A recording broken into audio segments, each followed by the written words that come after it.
जोरदार तालियों से सर का स्वागत करिए।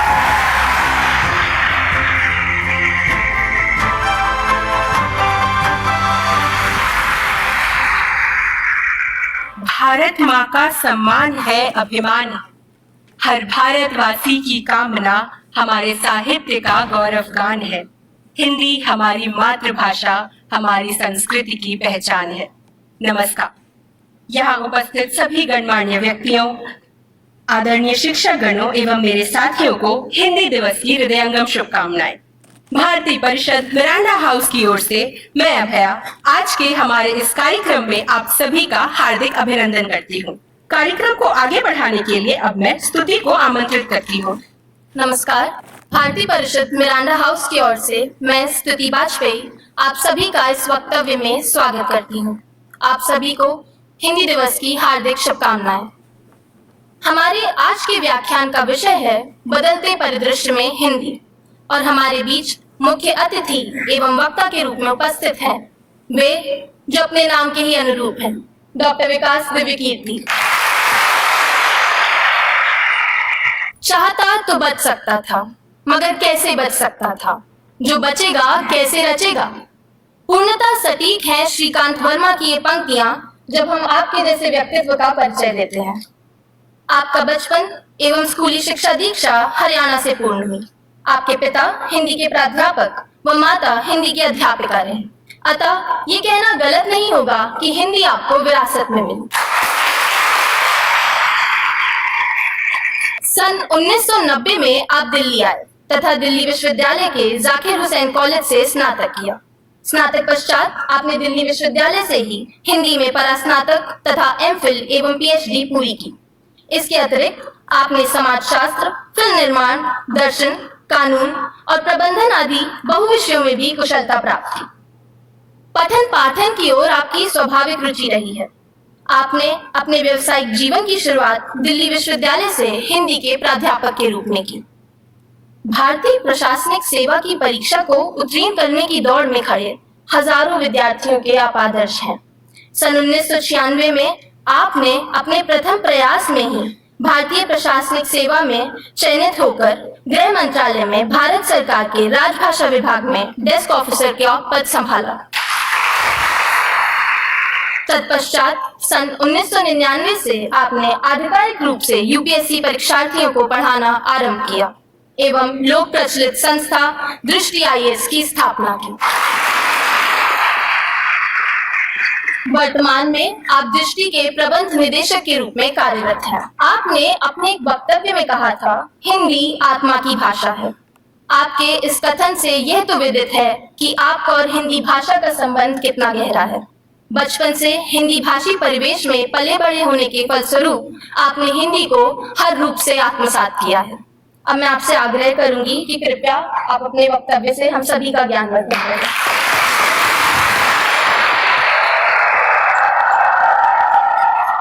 नमस्कार। सबसे पहले मिरांडा हाउस कॉलेज का धन्यवाद। मुझे ज्ञात है कि पिछले 7 सालों से ये कॉलेज भारत का सबसे अच्छा कॉलेज हर साल बनता है और सबसे अच्छा कॉलेज देश का किसी को बुलाए तो ये उसके लिए एहसान की बात है, न कि उसके लिए जो वहां जा रहा है। विशेष रूप से धन्यवाद चंदा जी को। संज्ञा जी ने मुझे 2 दिन पहले मैसेज किया, मैं भारत से बाहर था और मेरा कुछ पुराना एहसान चुकाने का भाव था उनके प्रति। तो जैसे उन्होंने कहा कि आप आए तो मैंने सीधे कहा कि जैसे भी होगा मैं जरूर आऊंगा। संगीता जी, बाकी अध्यापिकाएं, मेरा सबसे परिचय निजी नहीं है, मैं नाम नहीं जानता हूं सबका। और जो विद्यार्थी इस पूरे कार्यक्रम का संचालन कर रहे हैं, ये व्यवस्था बाहर देख के मुझे लगा कि आपको आईपीएस की ट्रेनिंग की जरूरत नहीं है। आप लोग तो पहले से वो सारी ट्रेनिंग अपने अंदर लेके बैठे हैं। इसे आईपीएस की भाषा बंदोबस्त कहते हैं। किसी बड़े प्रोग्राम को मैनेज करना, सुरक्षा से लेकर हर चीज को ठीक से देखना, तो ये सब तो आप लोग पहले से कर रहे हैं। तो मुझे लगता है कि किसी बड़ी चुनौती के सामने आपको परेशानी आने वाली है नहीं। शुरुआत में जो आपने कविता का जिक्र किया, संयोग से वो मेरी सबसे प्रिय कविता भी है। श्रीकांत वर्मा हिंदी के एक बहुत ही महान कवि हुए। 1980 के दशक में उनकी मृत्यु हुई अमेरिका में कैंसर से लड़ते हुए।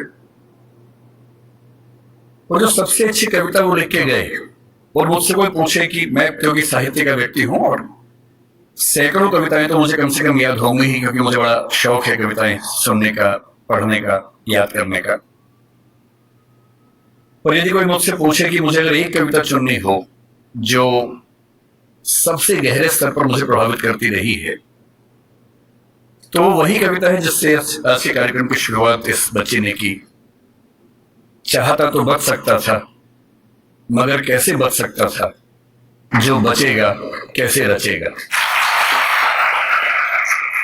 पहले मैं झुलसा चिरखने लगा, चाहता तो कराह सकता था, मगर कैसे कराह सकता था, जो कराहेगा कैसे निभाएगा। और ये कविता कई ऐसे संदर्भों को लेकर आगे बढ़ती है और हर संदर्भ में जीवन का एक बड़ा महत्वपूर्ण पहलू हमारे सामने आता है। मुझे खुशी है कि इस कॉलेज ने मुझे जिस विषय पर बात करने के लिए बुलाया है वो विषय भाषा का विषय है। भाषा को लेकर मेरी राय का जिक्र परिचय में हुआ ही है। मैं मानता हूं कि हर भाषा आत्मा की भाषा नहीं होती है, भाषाओं के बहुत सारे काम होते हैं। अंग्रेजी भी मेरे लिए बड़ी प्रिय भाषा है, हिंदी प्रिय भाषा है, सारी भाषाएं प्रिय हैं। मैं उन लोगों में नहीं हूं जो किसी एक से प्रेम करने के लिए बाकी से नफरत करना पसंद करता हूं। मैं सबसे प्रेम करना पसंद करता हूं और उसमें हिंदी मेरी मातृभाषा है। तो जो प्यार माँ से होता है वो हिंदी से है। ये कहने में मुझे दुनिया के किसी भी मंच पर ना संकोच है, ना झिझक है, ना कोई भय है। तो हिंदी मेरी माँ है और माँ के मामले में न समझौते होते हैं, न चयन की सुविधाएं होती हैं, न चयन की जरूरत होती है। तो हिंदी मेरी माँ है का मतलब ये नहीं है कि तेलुगु मेरी दुश्मन है, या कि उर्दू मेरी दुश्मन है, या अंग्रेजी मेरी दुश्मन है। नहीं, मैं बिल्कुल नहीं चाहता कि आप भी एक ऐसा मिजाज लेकर आगे बढ़ें कि हम एक भाषा को सम्मान की निगाह से देखें और उसी तेवर से बाकी भाषाओं को अपमान की निगाह से देखें। ऐसा बिल्कुल ना चाहता हूं, मैं तो नहीं करता हूं। मैं चाहता हूं कि कोई भी ना करे, आप भी ऐसा ना करें। संस्कृत मेरी परनानी है। संस्कृत की बेटियां अपभ्रंश हुई, प्राकृत हुई। उनकी बहुत सारी बेटियों में एक बेटी का मैं बच्चा हूं, उसका नाम हिंदी है। उसी अपभ्रंश प्राकृत की बहुत सारी बेटियों में मराठी भी है, गुजराती भी है, पंजाबी भी है, बांग्ला भी है, असमिया भी है, ओडिया भी है। और उसी नानी के पड़ोस के परिवार की और जो बच्चियां हैं उनमें तेलुगु, तमिल और मलयालम, कन्नड़, ये सब भाषाएं भी हैं। और इन नानी के समय में इन सब भाषाओं में बहुत अपनत्व था, बहुत सहयोग था। आज हम कितनी भी दूरी महसूस करें, हमारी नानी के जमाने में इनमें बहुत लेन देन हुआ, आदान प्रदान हुआ। और इसलिए जब आप मलयालम सीखेंगे या तमिल सीखेंगे तो आप बड़ा आश्चर्यचकित हो जाएंगे कि कई बार संस्कृत के शब्द एज इट इज आपको उन भाषाओं में मिलते हैं और आपको समझ में आता है कि एक पीढ़ी का अंतर नहीं है। थोड़ा और पीछे जाएंगे तो कई पीढ़ी पीछे हमारी बड़ी गहरी दोस्ती रही है, ताल्लुकात रहे हैं। और इसलिए जब भाषा के प्रश्न पर मुझे कोई बोले वो कहता है, मुझे लगता है कि ये शायद दुनिया का सबसे महत्वपूर्ण सवाल है। अलग बात है कि आजकल हम इसको एक हल्का सवाल मान लेते हैं, पर मैं भी आपको समझाना चाह रहा हूं कि दुनिया का सबसे महत्वपूर्ण सवाल क्यों है। हिंदी दिवस के दिन एक परंपरा है कि हम आमतौर पर भावनात्मक मुहावरों से बात करते हैं। आज सुबह से मेरे पास 8-10 मैसेज आ चुके हैं जिन सब में एक वाक्य लिखा है कि हिंदी भारत माता के माथे की बिंदी है। हर साल ये मैसेज आता है, अच्छा मैसेज है, पढ़ के अच्छा लगता है। पर मैं चाहता हूं कि हिंदी समाज हिंदी माथे की बिंदी से आगे बढ़कर कुछ और मुद्दों पर बात करे। केवल उन भावनाओं में डूब के बात करना काफी नहीं है, उससे कुछ आगे निकलना जरूरी है। मैं आपको 2 कहानियों से बात शुरू करता हूं ताकि आप समझ सकें कि ये मुद्दा कितना महत्वपूर्ण है। एक किताब जो पिछले 15-20 साल में दुनिया की सबसे मशहूर किताबों में से एक बनी, उसका नाम सेपियंस है, आपने शायद सुना होगा। मैं हिंदी के बच्चों से कहूंगा कि थोड़ा सा पढ़ने का अभ्यास अपना बनाएं। हिंदी के समाज से मुझे गंभीर शिकायत है कि हम लोग पढ़ते कम हैं, हम लोग भावनाओं में ज्यादा बहते हैं, पढ़ने की आदत हमें कम है। और आज के जमाने में जब दुनिया की हर अच्छी किताब हिंदी में भी उपलब्ध है तो हिंदी में ही पढ़िए, लेकिन कम से कम पढ़िए, क्योंकि पढ़ने से अच्छा कुछ नहीं है। एक किताब पढ़ने का मतलब किसी एक व्यक्ति के जीवन के 40-50 साल के निष्कर्षों को 3 दिन में समझ लेना। और आप 50 साल मैच्योर हो जाते हैं 3 दिन में केवल एक अच्छी किताब पढ़ लेने से। बहरहाल सेपियंस किताब मानव जाति का इतिहास है। ये भारत का इतिहास, आधुनिक इतिहास, प्राचीन इतिहास नहीं है, मानव जाति का इतिहास है। माना जाता है कि 1400 करोड़ साल पहले बिग बैंग हुआ, जहां ये पृथ्वी पहली बार बनने की प्रक्रिया शुरू हुई। 450 करोड़ साल पहले पहली बार जीवन अस्तित्व में आया, अमीबा आया। उसके बाद लंबे समय तक खूब घटनाक्रम होते गए। हम कहीं नहीं थे उस समय। 3 लाख साल के आसपास पीछे जाएं तो एक परिवार पैदा हुआ जिसको होमो कहते हैं। होमो का मतलब हमारा परिवार। उस होमो परिवार में एक हम है, होमो सेपियंस, क्योंकि हम होमो परिवार में सेपियंस नाम की शाखा हैं। उस परिवार में और भी शाखाएं थी। निएंडरथल एक बहुत प्रसिद्ध, आपने नाम सुना होगा, ऑस्ट्रेलोपिथेकस का नाम सुना होगा, होमो इरेक्टस का नाम सुना होगा। ये सारे के सारे वो जीव थे जो होमो सेपियंस के आमने सामने जिंदा थे और संघर्ष में थे। चुनौती ये थी कि अंत में इनमें से कौन जीतेगा। ये व्यावहारिक तौर पर संभव नहीं था कि ये सारे साथ साथ चल सके। ये बात सुनने में अच्छी लगती है कि सब साथ साथ चले, पर इवोल्यूशन की हिस्ट्री में बहुत व्यावहारिक नहीं होता है।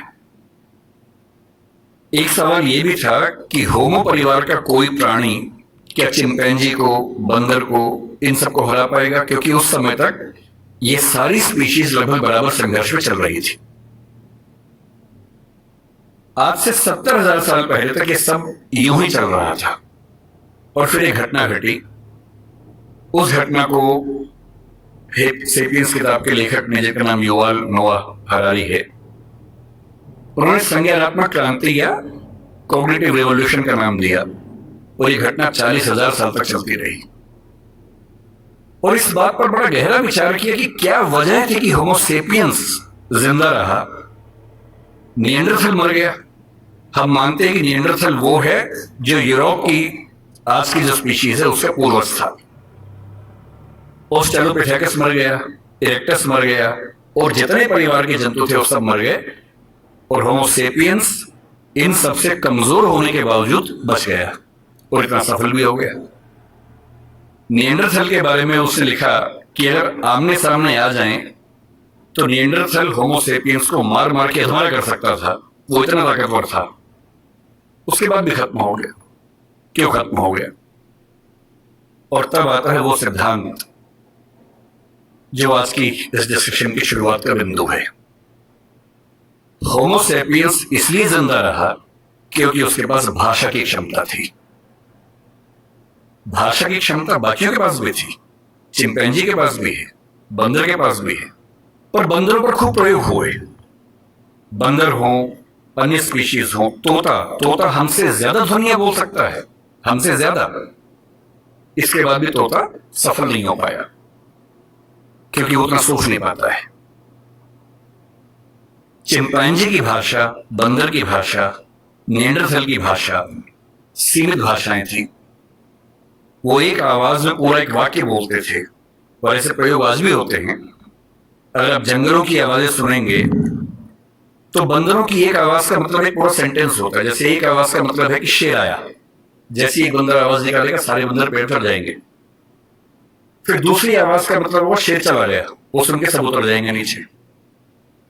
भाषा वैज्ञानिकों ने वो आवाजें रिकॉर्ड कर ली और एक बार अच्छे म्यूजिक सिस्टम से एक जंगल में जाके आवाज प्ले कर दी, शेर आया, और वो आवाज सुनते सारे बंदर पेड़ के ऊपर चढ़ गए। और फिर आपस में देख रहे किसने बोला, और 10-15 मिनट के बाद दूसरी आवाज प्ले की, शेर चला गया, सारे बंदर नीचे उतर गए। एक आवाज, एक वाक्य। इंसान की भाषा की सबसे बड़ी खूबसूरती यह है कि वो डिस्क्रीट भाषा है, विविक्त भाषा है, जिसका मतलब यह है कुछ 25-30 ध्वनियों से, 50 ध्वनियों से हम अरबों शब्द बना सकते हैं, और अरबों शब्दों से खरबों वाक्य बना सकते हैं। इतनी लचीली भाषा हमारी है जिसमें किसी भी बात को कहने के 50 तरीके हमारे पास हैं, और ये तरीके इस संसार में किसी और स्पीशीज के पास नहीं है। इसीलिए होमो सेपियंस बन पाया। और आज अगर हम जिंदा हैं आज हम चिंपांजी से बेहतर हैं, गोरिल्ला से बेहतर है, बंदर से बेहतर हैं और होमो इरेक्टस से बेहतर है, निएंडरथल से बेहतर हैं, जिंदा हैं, तो इसकी मूल वजह है हमारी भाषा की क्षमता। जो चीजें मुफ्त में मिलती हैं उसकी कीमत हम नहीं समझते हैं। भाषा ऐसी एक चीज है, मुफ्त में मिल जाती है तो हमें लगता है ये तो ऐसे ही है। लेकिन जब आप इस नजरिए से समझेंगे कि भाषा ही वो चीज है जो हमें मनुष्य बनाती है, तो शायद इस बात का महत्व ज्यादा अच्छे से हम समझ पाएंगे। भाषा को लेकर झगड़ा जो आज के समय में है, हम आज हिंदी की बात कर रहे हैं, किसी और कोने में कोई किसी और भाषा की बात कर रहा होगा। ऐसा क्यों नहीं होता कि दुनिया में एक ही भाषा होती? ऐसा क्यों है कि भाषाएं बहुत सारी हैं? ना बहुत सारी भाषाएं होती, ना झगड़े होते, सब एक ही भाषा बोल रहे होते। सोचने में कितना अच्छा लगता है। तो ओल्ड टेस्टामेंट में जो यहूदियों का बाइबल का हिस्सा है, उसमें कहानी आती है, उसको बोलते हैं बेबीलोनिया की या बाबिल की कहानी। कहानी यह है कि एक बार ईश्वर ने, यहूदियों के ईश्वर याहवे ने, जब देखा कि मनुष्य बहुत पाप कर रहे हैं तो उसने बहुत तेज बाढ़ पैदा की। ये वही बाढ़ है जो आपने आज से 10 साल पहले एक फिल्म 2012 में देखी होगी। ये उसी बाढ़ की कहानी है। इतनी ज्यादा बाढ़ की सारी इंसानी सभ्यता नष्ट हो जाए क्योंकि ये लोग इतने पापी हैं और ईश्वर को ये लगा कि मैंने गलती कर दी इन लोगों को मनुष्य बना के, इनके तो पाप खत्म नहीं होते हैं। नाराज होकर उसने सारी सभ्यता को विनाश करने के कगार पे खड़ा कर दिया। हम भारतीय सभ्यता में प्रलय की कल्पना करते हैं, कुछ कुछ वैसी कल्पना वहां पर एक बाढ़ की कल्पना है। और तब ईश्वर को यह भी लगा कि अगर सारे खत्म हो जाएंगे तो सृष्टि बनाने का जो पर्पस था वो खत्म हो जाएगा। तो ईश्वर ने अपने एक नबी को भेजा जिनका नाम था नूह या नोआह। ये युवाल नोआह हरारी के बीच में जो नाम है नोआह, ये वही नोआह नाम है। और उनसे कहा कि तुम जाओ, जितनी भी स्पीशीज है उन सबकी एक एक पेड़ को बचा लो ताकि सभ्यता को फिर से शुरू कर सके। तो नोआ ने एक जहाज का निर्माण किया, पानी के जहाज का निर्माण किया, सारी स्पीशीज के एक एक पेड़ को उस पर रखा, अपने परिवार को रखा और बाढ़ से बचा लिया। और उसके बाद नई सभ्यता शुरू हुई। और जब नई सभ्यता शुरू हुई तो बेबीलोनिया के राजा के मन में एक विचार आया कि अगर हम एक इतनी ऊंची मीनार बना लें कि किसी भी बाढ़ में हम डूबे ही नहीं तो चिंता खत्म हो जाएगी।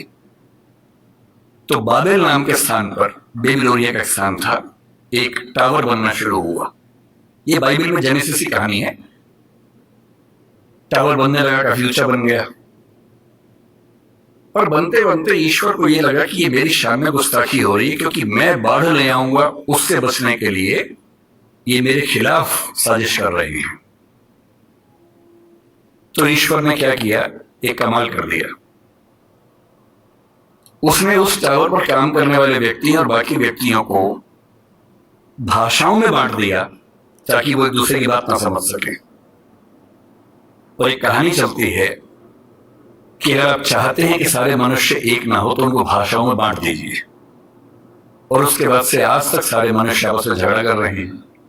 ये कहानी ऐतिहासिक रूप से कितनी सही है मुझे नहीं पता, मिथक है, धर्म की बात है, पर ऐसी कहानियां किसी कंसेप्ट को समझने के लिए बहुत काम की कहानियां होती हैं। और जब मैं भाषा के प्रश्न को देखता हूं तो मैं दो नजरियों से देखना पसंद करता हूं। पहली बात, भाषा वो है जो हमें मनुष्य बनाती है। और इस संसार में जहां 3 ट्रिलियन या 1 ट्रिलियन स्पीशीज संघर्ष करती हैं, उनमें हमें सबसे ज्यादा मजबूत बनाती है। और दूसरा, भाषा वो संरचना है जो दुनिया को बांटती है। और क्योंकि बांटती है तो बहुत सारे संघर्षों को जन्म देती है। लोग कहते हैं कि धर्म बहुत ताकतवर है, जाति बहुत ताकतवर है। मेरी नजरिए में भाषा सबसे ताकतवर है। अगर धर्म बहुत ताकतवर होता तो पाकिस्तान बनने के बाद बांग्लादेश की जरूरत क्यों पड़ती? मुसलमानों के लिए नया देश चाहिए तो पाकिस्तान बन गया। पाकिस्तान और बांग्लादेश के मुसलमान ही तो थे। अंतर क्या था कि एक तरफ के मुसलमान उर्दू और पंजाबी बोलते हैं, एक तरफ के मुसलमान बांग्ला बोलते हैं। बांग्ला भाषी मुसलमान उर्दू भाषी मुसलमान के साथ एक नहीं हो पाएगा, इसलिए उसको नए देश की जरूरत है। और बांग्लादेश इसलिए बना। आप श्रीलंका के झगड़े को कितना भी हिंदू और बौद्ध झगड़ा कह लीजिए, दरअसल वो तमिल और सिंगली भाषाओं का झगड़ा है। ये जो भाषाओं के झगड़े हैं, और भाषाओं का एक अस्तित्व होता है, जैसे मनुष्यों के जीवन में वक्र है, कभी सफल कभी विफल, ऐसी भाषाओं का जीवन होता है। आज से 300 साल पहले ब्रज भाषा का जो जोर था, कोई सोच सकता था कि 300 साल बाद उसका नाम लेने वाला कोई बचेगा नहीं? ब्रज भाषा के नाम में भाषा है, वो बोली बन गई, और खड़ी बोली के नाम में बोली है, वो भाषा बन गई। तो इतिहास के दौर की बात है। इतिहास का कौन सा दौर किस भाषा को कहां से कहां उठा के ले जाएगा? जब पुर्तगाली यूरोप से निकले थे दुनिया पर कब्जा करने के लिए, उन्हें लगता होगा कि पुर्तगाली दुनिया की महान भाषा बनेगी। बाद में फ्रांसीसियों ने, हॉलैंड के डच लोगों ने, अंग्रेजों ने आपस में झगड़े किए, फ्रेंच लोगों ने झगड़े किए। उन झगड़ों में संयोग से अंग्रेजी जीत गई, और क्योंकि अंग्रेजी जीत गई, क्योंकि अंग्रेजी का असर भारत पे पड़ा, अंग्रेजी का असर अमेरिका पे पड़ा, अंग्रेजी का असर अफ्रीका पर ज्यादा पड़ा, इसलिए आज अंग्रेजी दुनिया की सबसे प्रसिद्ध भाषा है, प्रचलित भाषा है। ऐसा थोड़ा है कि अंग्रेजी बहुत महान भाषा है, भाषाएं सारी महान है। और अगर तकनीकी तौर पर देखें तो हिंदी भाषा वैज्ञानिक तौर पर अंग्रेजी से बेहतर भाषा है। केवल शब्दावली के अभाव को पीछे छोड़ दें, चाहे वो ध्वनि का मामला हो, फोनेटिक्स का मामला हो, सिंटैक्स का मामला हो, भाषा विज्ञान के किसी भी स्तर पर देखें तो हिंदी अपनी वैज्ञानिकता में अंग्रेजी से कहीं भी कम नहीं है, कई मामलों में बेहतर है। इसलिए कौन सी भाषा का कितना राज होने वाला है, ये बात तय होती है केवल इस बात से कि उस भाषा के समाज की दुनिया पर क्या पकड़ है, कौन उपनिवेश की भाषा बनी, कौन साम्राज्य की भाषा बनी, किस भाषा में ज्यादा विकास हुआ, किस भाषा में कम विकास हुआ। संयोग की बात है कि आज हम एक ऐसी दुनिया में है, ग्लोबल दुनिया में, जहां अंग्रेजी का वर्चस्व है। अंग्रेजी से दिक्कत ना आपको होनी चाहिए ना मुझे होनी चाहिए। हम हर भाषा का सम्मान करें, उससे फायदा उठाएं, सीखें, अपने काम का लाभ लें। पर मैं अंग्रेजी माध्यम का विद्यार्थी रहा हूं, मैंने बहुत सारी पढ़ाई अंग्रेजी माध्यम में की है, और मैं अंग्रेजी में लगभग उतना सहज उतना हिंदी में हूं, तो मुझे इस बात की खुशी है। मुझे चिंता केवल तब होती है जब भारत में होते हुए कोई मुझसे ये उम्मीद करता है कि मुझे हिंदी बोलने में शर्म होनी चाहिए। चिंता केवल तब होती है। भारत में होते हुए मैं अपनी भाषा बोलूं, अपनी भाषा बोलने मुझे काहे की शर्म होनी चाहिए। मैंने जिन जिन देशों की यात्रा की, आज दुनिया के हर देश पर दबाव है कि अंग्रेजी सीखे, और वो दबाव इसलिए कि ग्लोबलाइजेशन का दौर है, अंग्रेजी में चीजें ज्यादा उपलब्ध है, स्वाभाविक सी बात है। पर मैंने कभी हॉलैंड में किसी व्यक्ति को डच भाषा की तुलना में अंग्रेजी को महत्व देते हुए नहीं देखा। वो लड़ने को तैयार हो जाते हैं।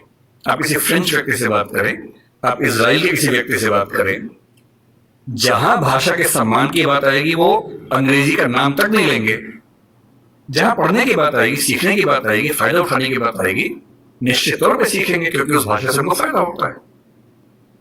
और आज की जो बातचीत हमारी होने वाली है वो कुछ कुछ उसी तौर पे होने वाली है कि आज हमारी क्या स्थिति है, हमें क्या करना चाहिए, क्या बहुत डरने की जरूरत है। ऐसा तो नहीं कि हम बिना बात के खौफ में हों, और मुझे लगता है कि बिना बात के खौफ में ज्यादा रहते हैं। और जब मैं हिंदी की बात सोचता हूं और मिरांडा हाउस के संदर्भ में सोचता हूं, तो मुझे लगता है कि हिंदी की स्थिति कुछ कुछ वैसी ही है जैसी द टेम्पेस्ट नाटक की नायिका मिरांडा की थी। जब मॉरिस गॉयल साहब ने इस कॉलेज की स्थापना की और इसका नाम मिरांडा हाउस रखा, तो उनसे कई लोगों ने पूछा, वो उस समय डीयू के वाइस चांसलर भी थे, भारत के चीफ जस्टिस भी थे उस समय। तो जब भारत आजाद हो गया और वो चले गए यहां से, 1952 में उन्होंने एक बात की व्याख्या की कि मैंने इस कॉलेज का नाम मिरांडा क्यों रखा। 3 वजह बताई। एक वजह बताई कि एक फिल्म की हीरोइन मुझे बहुत प्रिय है, उसका नाम मिरांडा है। एक कहा कि मेरी बेटी का नाम मिरांडा है। लेकिन जो असली वजह मुझे लगता है तीसरी उन्होंने बताई वो ये थी कि शेक्सपियर के नाटक द टेम्पेस्ट में जो एकमात्र महिला कैरेक्टर मंच पे आती है उसका नाम भी मिरांडा है। और वो कहते हैं कि मैं चाहता हूं कि मिरांडा हाउस में पढ़ने वाली लड़कियां ऐसी व्यक्ति बने। वो व्यक्ति आप मती बनिएगा, अब तो उसका महत्व रहा नहीं है, उस दौर में उसका महत्व था। कुछ कुछ छायावाद की श्रद्धा जैसी लड़कियां होती हैं वो, जो एकदम भारतीय किस्म का मिजाज नहीं होता है कि मेरा कोई अधिकार नहीं है, मैं सिर्फ त्याग करने के लिए पैदा हुई हूं। कुछ कुछ वैसा मिजाज उस लड़की का है, मिरांडा का। उस नाटक में बड़ी खास बात है, मिरांडा बहुत योग्य लड़की है, उसकी समझ बड़ी गहरी है। पर वो अपने पिता और अपने होने वाले पति, प्रोस्पेरो उसका पिता है, फर्डिनेंड उसका होने वाला पति है, वो उन दोनों के इतने कंट्रोल में है कि वो खुद को डिफाइन उन्हीं के नजरिए से करती है। बहुत योग्य होने के बावजूद उसमें आत्मविश्वास बिल्कुल भी नहीं है। अपने जीवन के फैसले वो अपने आप लेने को बिल्कुल तैयार नहीं है। अंत में लगता है कि फर्डिनेंड का फैसला उसने खुद किया है, पर आप ध्यान से पढ़े तो समझ में आता है कि वो फैसला भी उसके पिता ने ही करवा दिया है। और वो बेचारी इतनी कमजोर अपने आप को महसूस करती है। हिंदी की एक फिल्म में गीत आया था, एक पत्नी है जो अपने पति से बहुत प्रेम करती है, सुंदर नहीं है, पति उससे प्रेम नहीं करता है, पति कहीं और प्रेम करता है।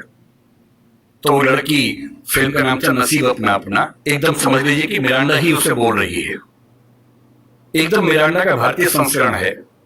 और वो अपने पति के बारे में एक वाक्य बोलती है, भला है बुरा है जैसा भी है, मेरा पति मेरा देवता है। ये उस जमाने में चलता था। आज के जमाने में तो पत्नियां पति का हिस्सा बराबर कर देती है, कोई ऐसा करे तो, लेकिन उस जमाने में ऐसी हरकतें होती थी। और टेम्पेस्ट की नायिका मिरांडा अपने प्रेमी से, फर्डिनेंड से कह रही है, अगर तुम मुझसे शादी कर लोगे तो मैं तुम्हारी पत्नी हूं, और नहीं करोगे तो मैं तुम्हारी दासी हूं। तुम मुझे किसी भी रूप में रखो, मैं जिंदगी भर तुम्हारी दासी बन के रहूंगी, नौकरानी बन के रहूंगी। और इस बात पे 16वीं सेंचुरी का ब्रिटिश समाज पागल हो गया कि लड़की हो तो ऐसी, बीवी हो तो ऐसी, कुछ कुछ वैसे ही जैसे भारतीय परंपरा में छायावाद में श्रद्धा जैसी नारियां हमें दिखती हैं, जो केवल देने की बात करती हैं, अपने हक की बात बिल्कुल भूल के भी नहीं करती हैं। हिंदी की स्थिति कुल मिला के मिरांडा जैसी है। आपको जब भी समझना हो कि हमारी भाषा किस हालत में है, तो हमारी भाषा द टेम्पेस्ट की मिरांडा की हालत में है। ताकतवर है और उसको ताकत का एहसास नहीं है, समझदार है और उसको किसी ने बताया नहीं कि तुम कितने समझदार हो।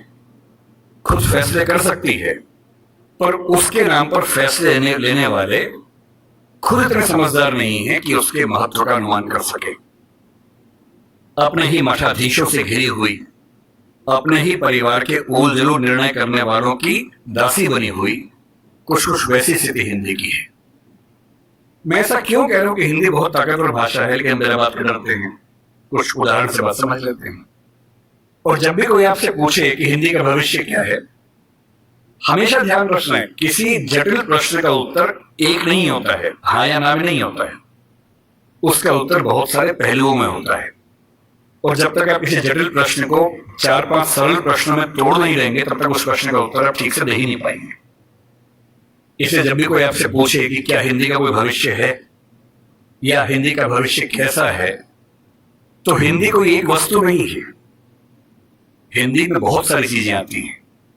मसलन आपको बताना पड़ेगा कि बोलचाल की भाषा के रूप में हिंदी का भविष्य क्या है, राजभाषा के रूप में, ऑफिशियल लैंग्वेज के रूप में हिंदी का भविष्य क्या है, राष्ट्रभाषा के रूप में क्या है, संपर्क भाषा के रूप में क्या है, ज्ञान विज्ञान की भाषा के रूप में क्या है, व्यापार की, वाणिज्य की, नौकरी की दुनिया में उसका भविष्य क्या है। और जब तक इन सारे प्रश्नों पर अलग अलग आप 4 वाक्य बोलने की स्थिति में नहीं है, तब तक हिंदी के भविष्य की बात कैसे करेंगे। मसलन क्या हिंदी का भविष्य बोलचाल की भाषा के रूप में है या हम खत्म होने वाले हैं। यदि कोई आपसे कहे कि हम खत्म होने वाले हैं, उस मूर्ख की बात को बिल्कुल मानने की जरूरत नहीं है। वो निरा मूर्ख व्यक्ति हो जो ऐसी बात कर सकता है। तथ्यों पर ध्यान देना है। हिंदी समाज की बुरी आदत है कि इन तथ्यों पर नहीं, अफवाहों पर ज्यादा ध्यान देते हैं। तथ्यों पर ध्यान देना है। जनगणना निकाल के देख लीजिए, 1991 में प्रथम भाषा के रूप में हिंदी बोलने वालों की संख्या भारत में 39% थी। कुल 83 करोड़ आबादी थी, उसमें से लगभग 32 करोड़ के आसपास हिंदी प्रथम भाषा के रूप में मातृभाषा। 2001 के सेंसस में यह परसेंटेज 39 से बढ़ के 41 हो गया, 41% हो गया। 2011 के सेंसस में जब हमारी आबादी 121 करोड़ हो गई, प्रथम भाषा के रूप में हिंदी बोलने वालों की परसेंटेज 43.6 हो गई। जिसका सीधा सा मतलब है कि 53 करोड़ लोग, 52-53 करोड़ लोग भारत में हिंदी को मातृभाषा के रूप में बोलते हैं। और अंग्रेजी को मातृभाषा के रूप में कितने बोलते हैं भारत में? 2,70,000, 0.02%। 43.6% और 0.02% के बीच में अगर आपको ऐसा लगने लगे कि हमारी भाषा का अस्तित्व खतरे में है, तो मेरा ख्याल है कि हमारा दिमाग खतरे में है।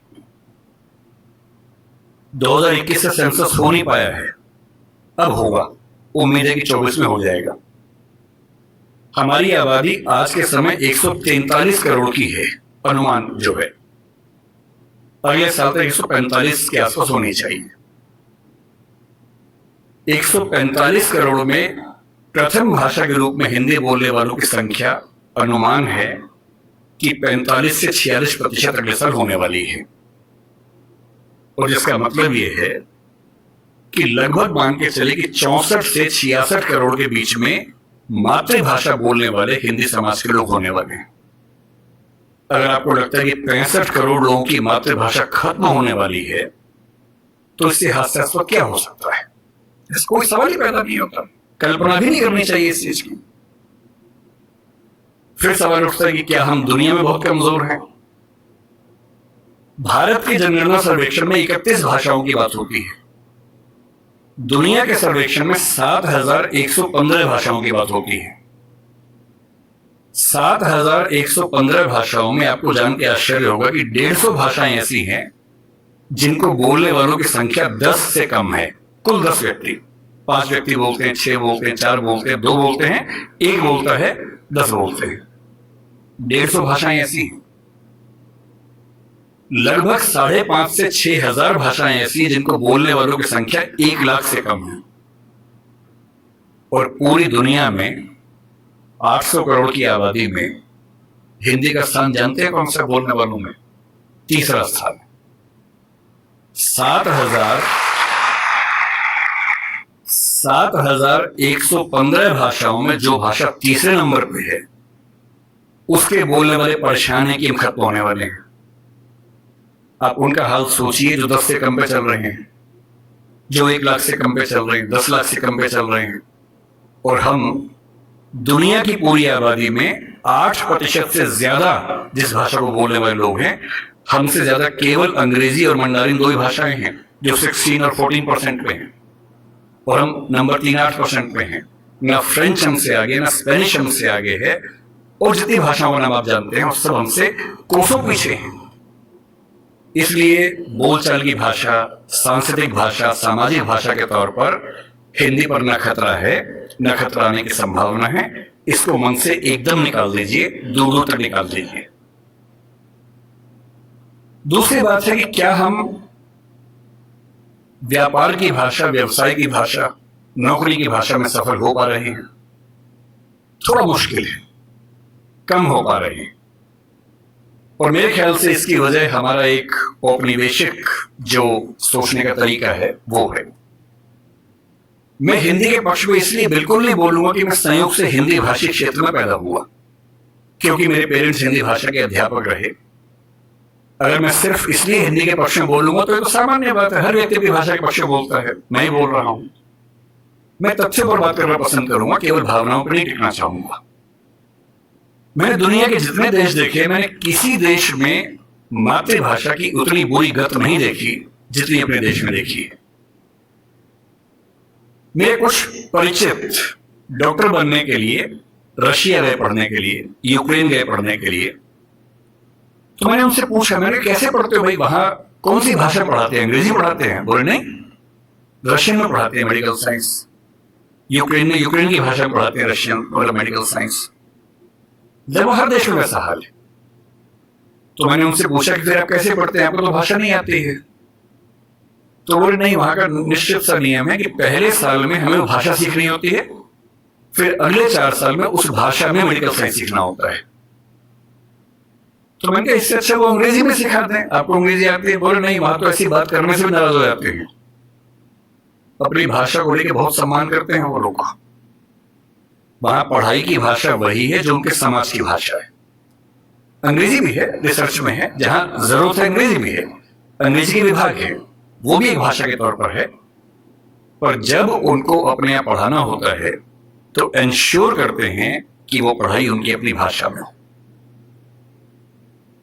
दुनिया के हर देश में ऐसा होता है, तो हमारे यहाँ ऐसा क्यों नहीं होता? ये बात केवल हिंदी की नहीं है, तमिल की भी है, तेलुगु की भी है, गुजराती, मराठी की भी है। मेडिकल साइंस पढ़ने के लिए हमें अंग्रेजी में ही मेडिकल साइंस क्यों पढ़ना पड़ेगा? इंजीनियरिंग पढ़ने के लिए हमें अंग्रेजी में ही क्यों पढ़ना पड़ेगा? और मुझे खुशी है इस बात की कि हमारी केंद्र सरकार ने, गृह मंत्री ने पिछले साल एक बहुत बड़ा कदम उठाया है। मध्य प्रदेश पहला ऐसा राज्य बना है जहां मेडिकल साइंस, इंजीनियरिंग और मैनेजमेंट की पढ़ाई हिंदी में शुरू हो गई है।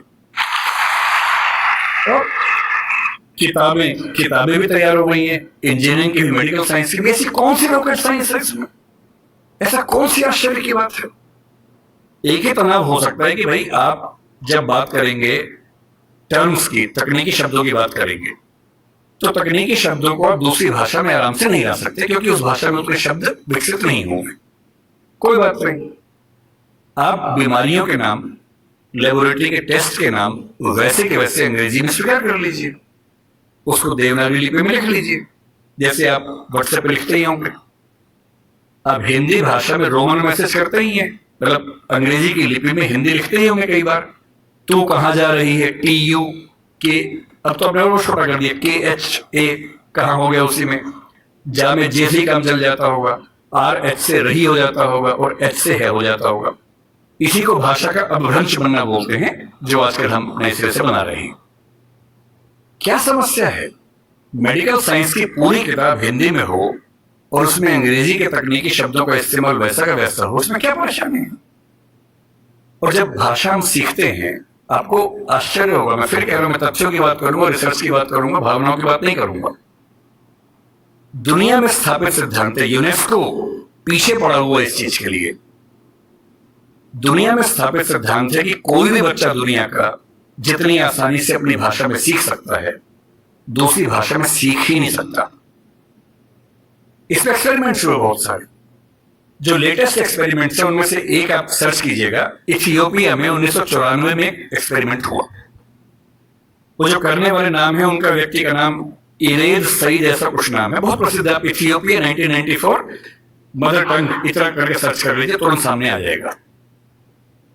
उस व्यक्ति ने बहुत गंभीर रिसर्च की।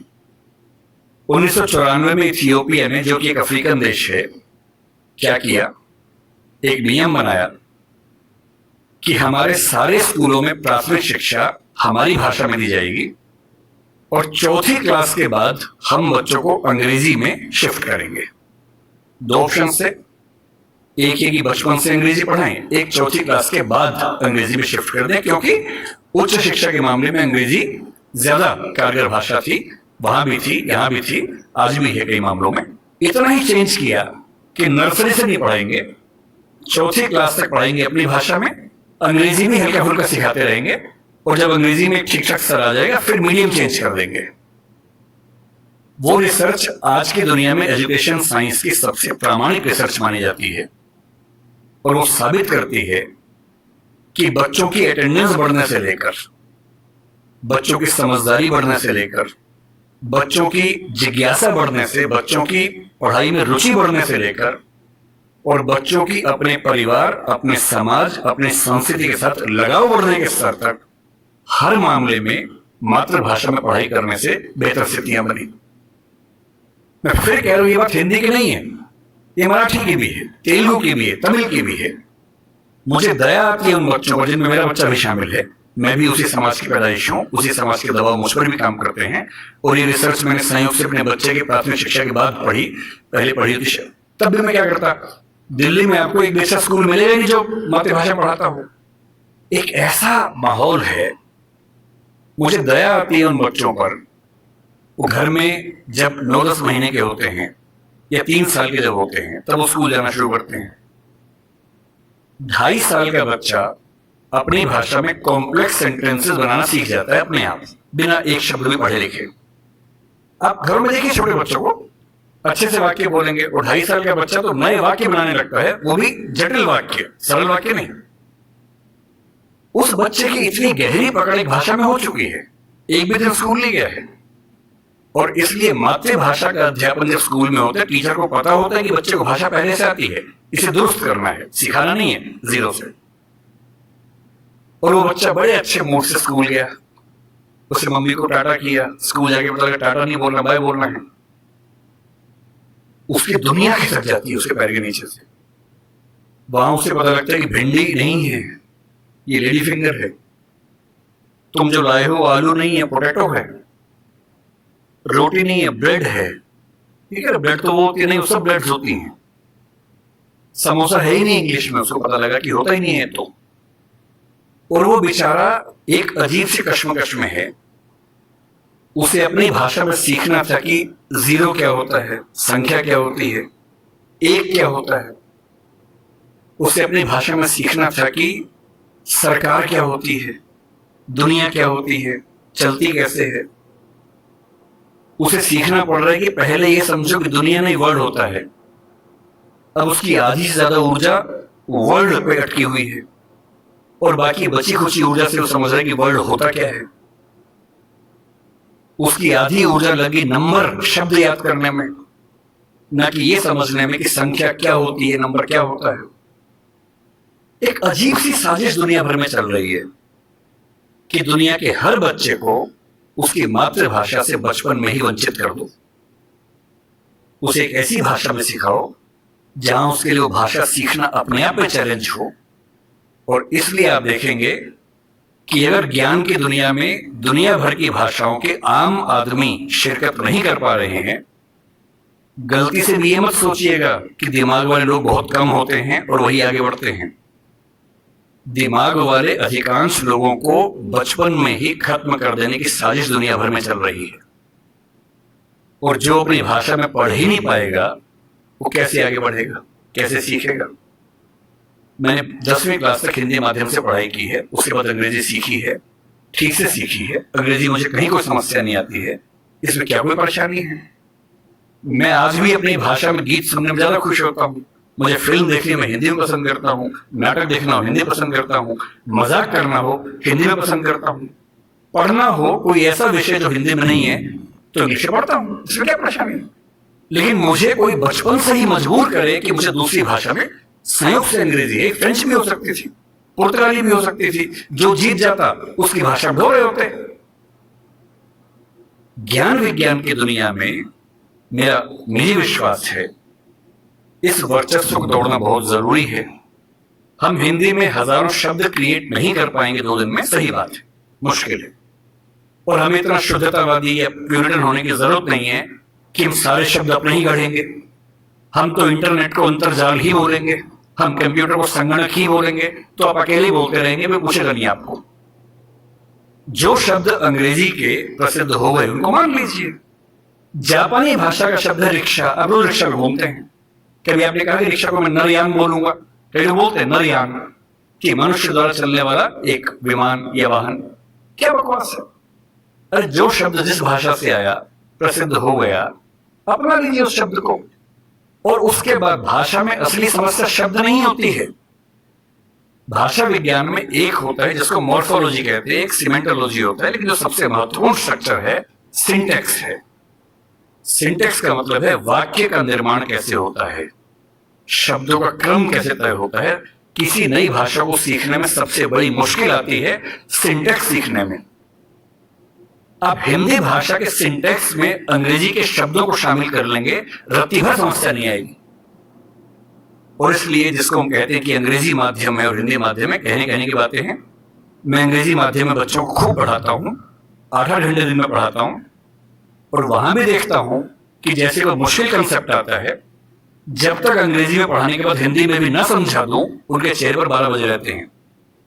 क्योंकि वो हिंदी भाषी समाज के बचपन से लगातार हिंदी बोलने समझने वाले और अंग्रेजी माध्यम लेके एक ज्ञान की भाषा के तौर पर अंग्रेजी पढ़ने वाले व्यक्ति हैं। हंसी मजाक हिंदी में हो तो ठाके मार के हंसते हैं, इंग्लिश में हो एक आध हंसता है, बाकी इसलिए हंसते हैं कि हंसने की बात थी तो हम भी हंस लेते हैं। नई बात बनती। मन की भाषा, आत्मा की भाषा अलग भाषा होती है, ज्ञान की भाषा अलग भाषा होती है, इसमें कहां कोई दिक्कत है।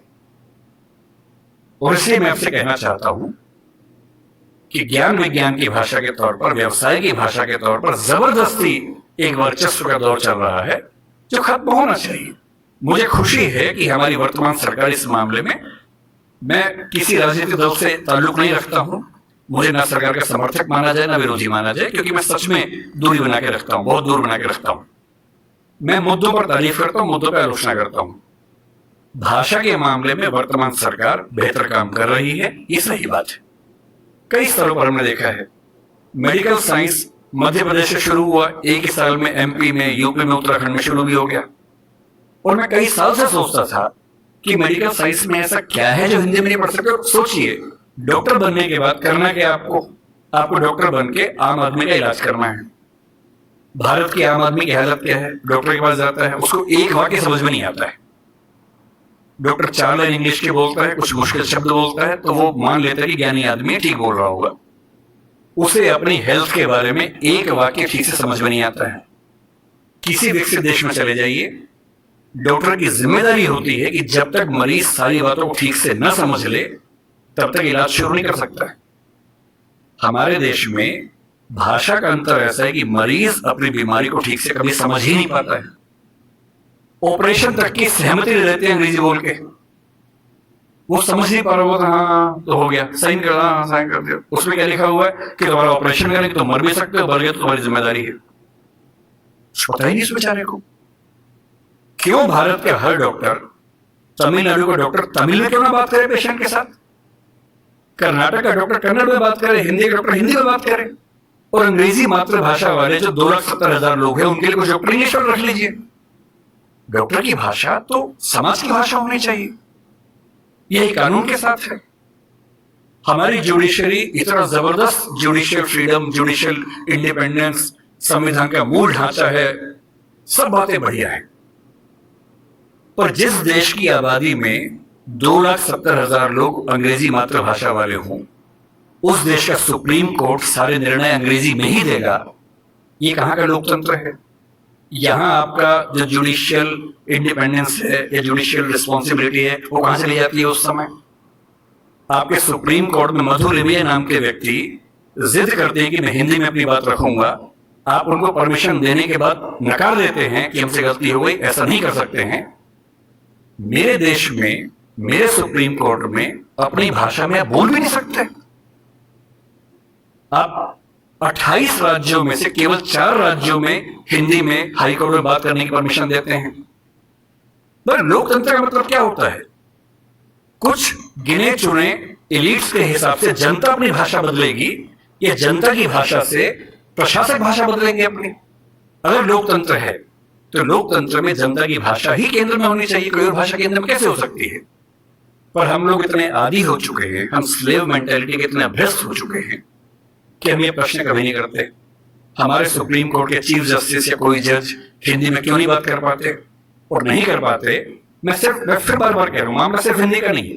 मेरी इच्छा है कि सुप्रीम कोर्ट के बहुत सारे जजेस में कुछ को तमिल ठीक से आती हो, कुछ को तेलुगु अच्छे से आती हो, कुछ को मराठी आती हो, कईयों को हिंदी आती हो।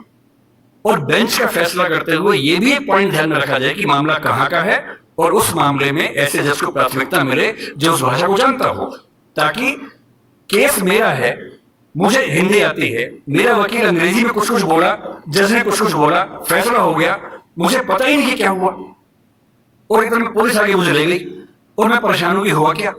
मेरे मामले के किसी प्रसंग में मेरी भूमिका ही नहीं है, क्योंकि सारी प्रक्रिया 2 ऐसे व्यक्तियों के बीच में चल रही है जिनके पास एक भाषा है जो मेरी भाषा नहीं है, जबकि मामला मेरा है।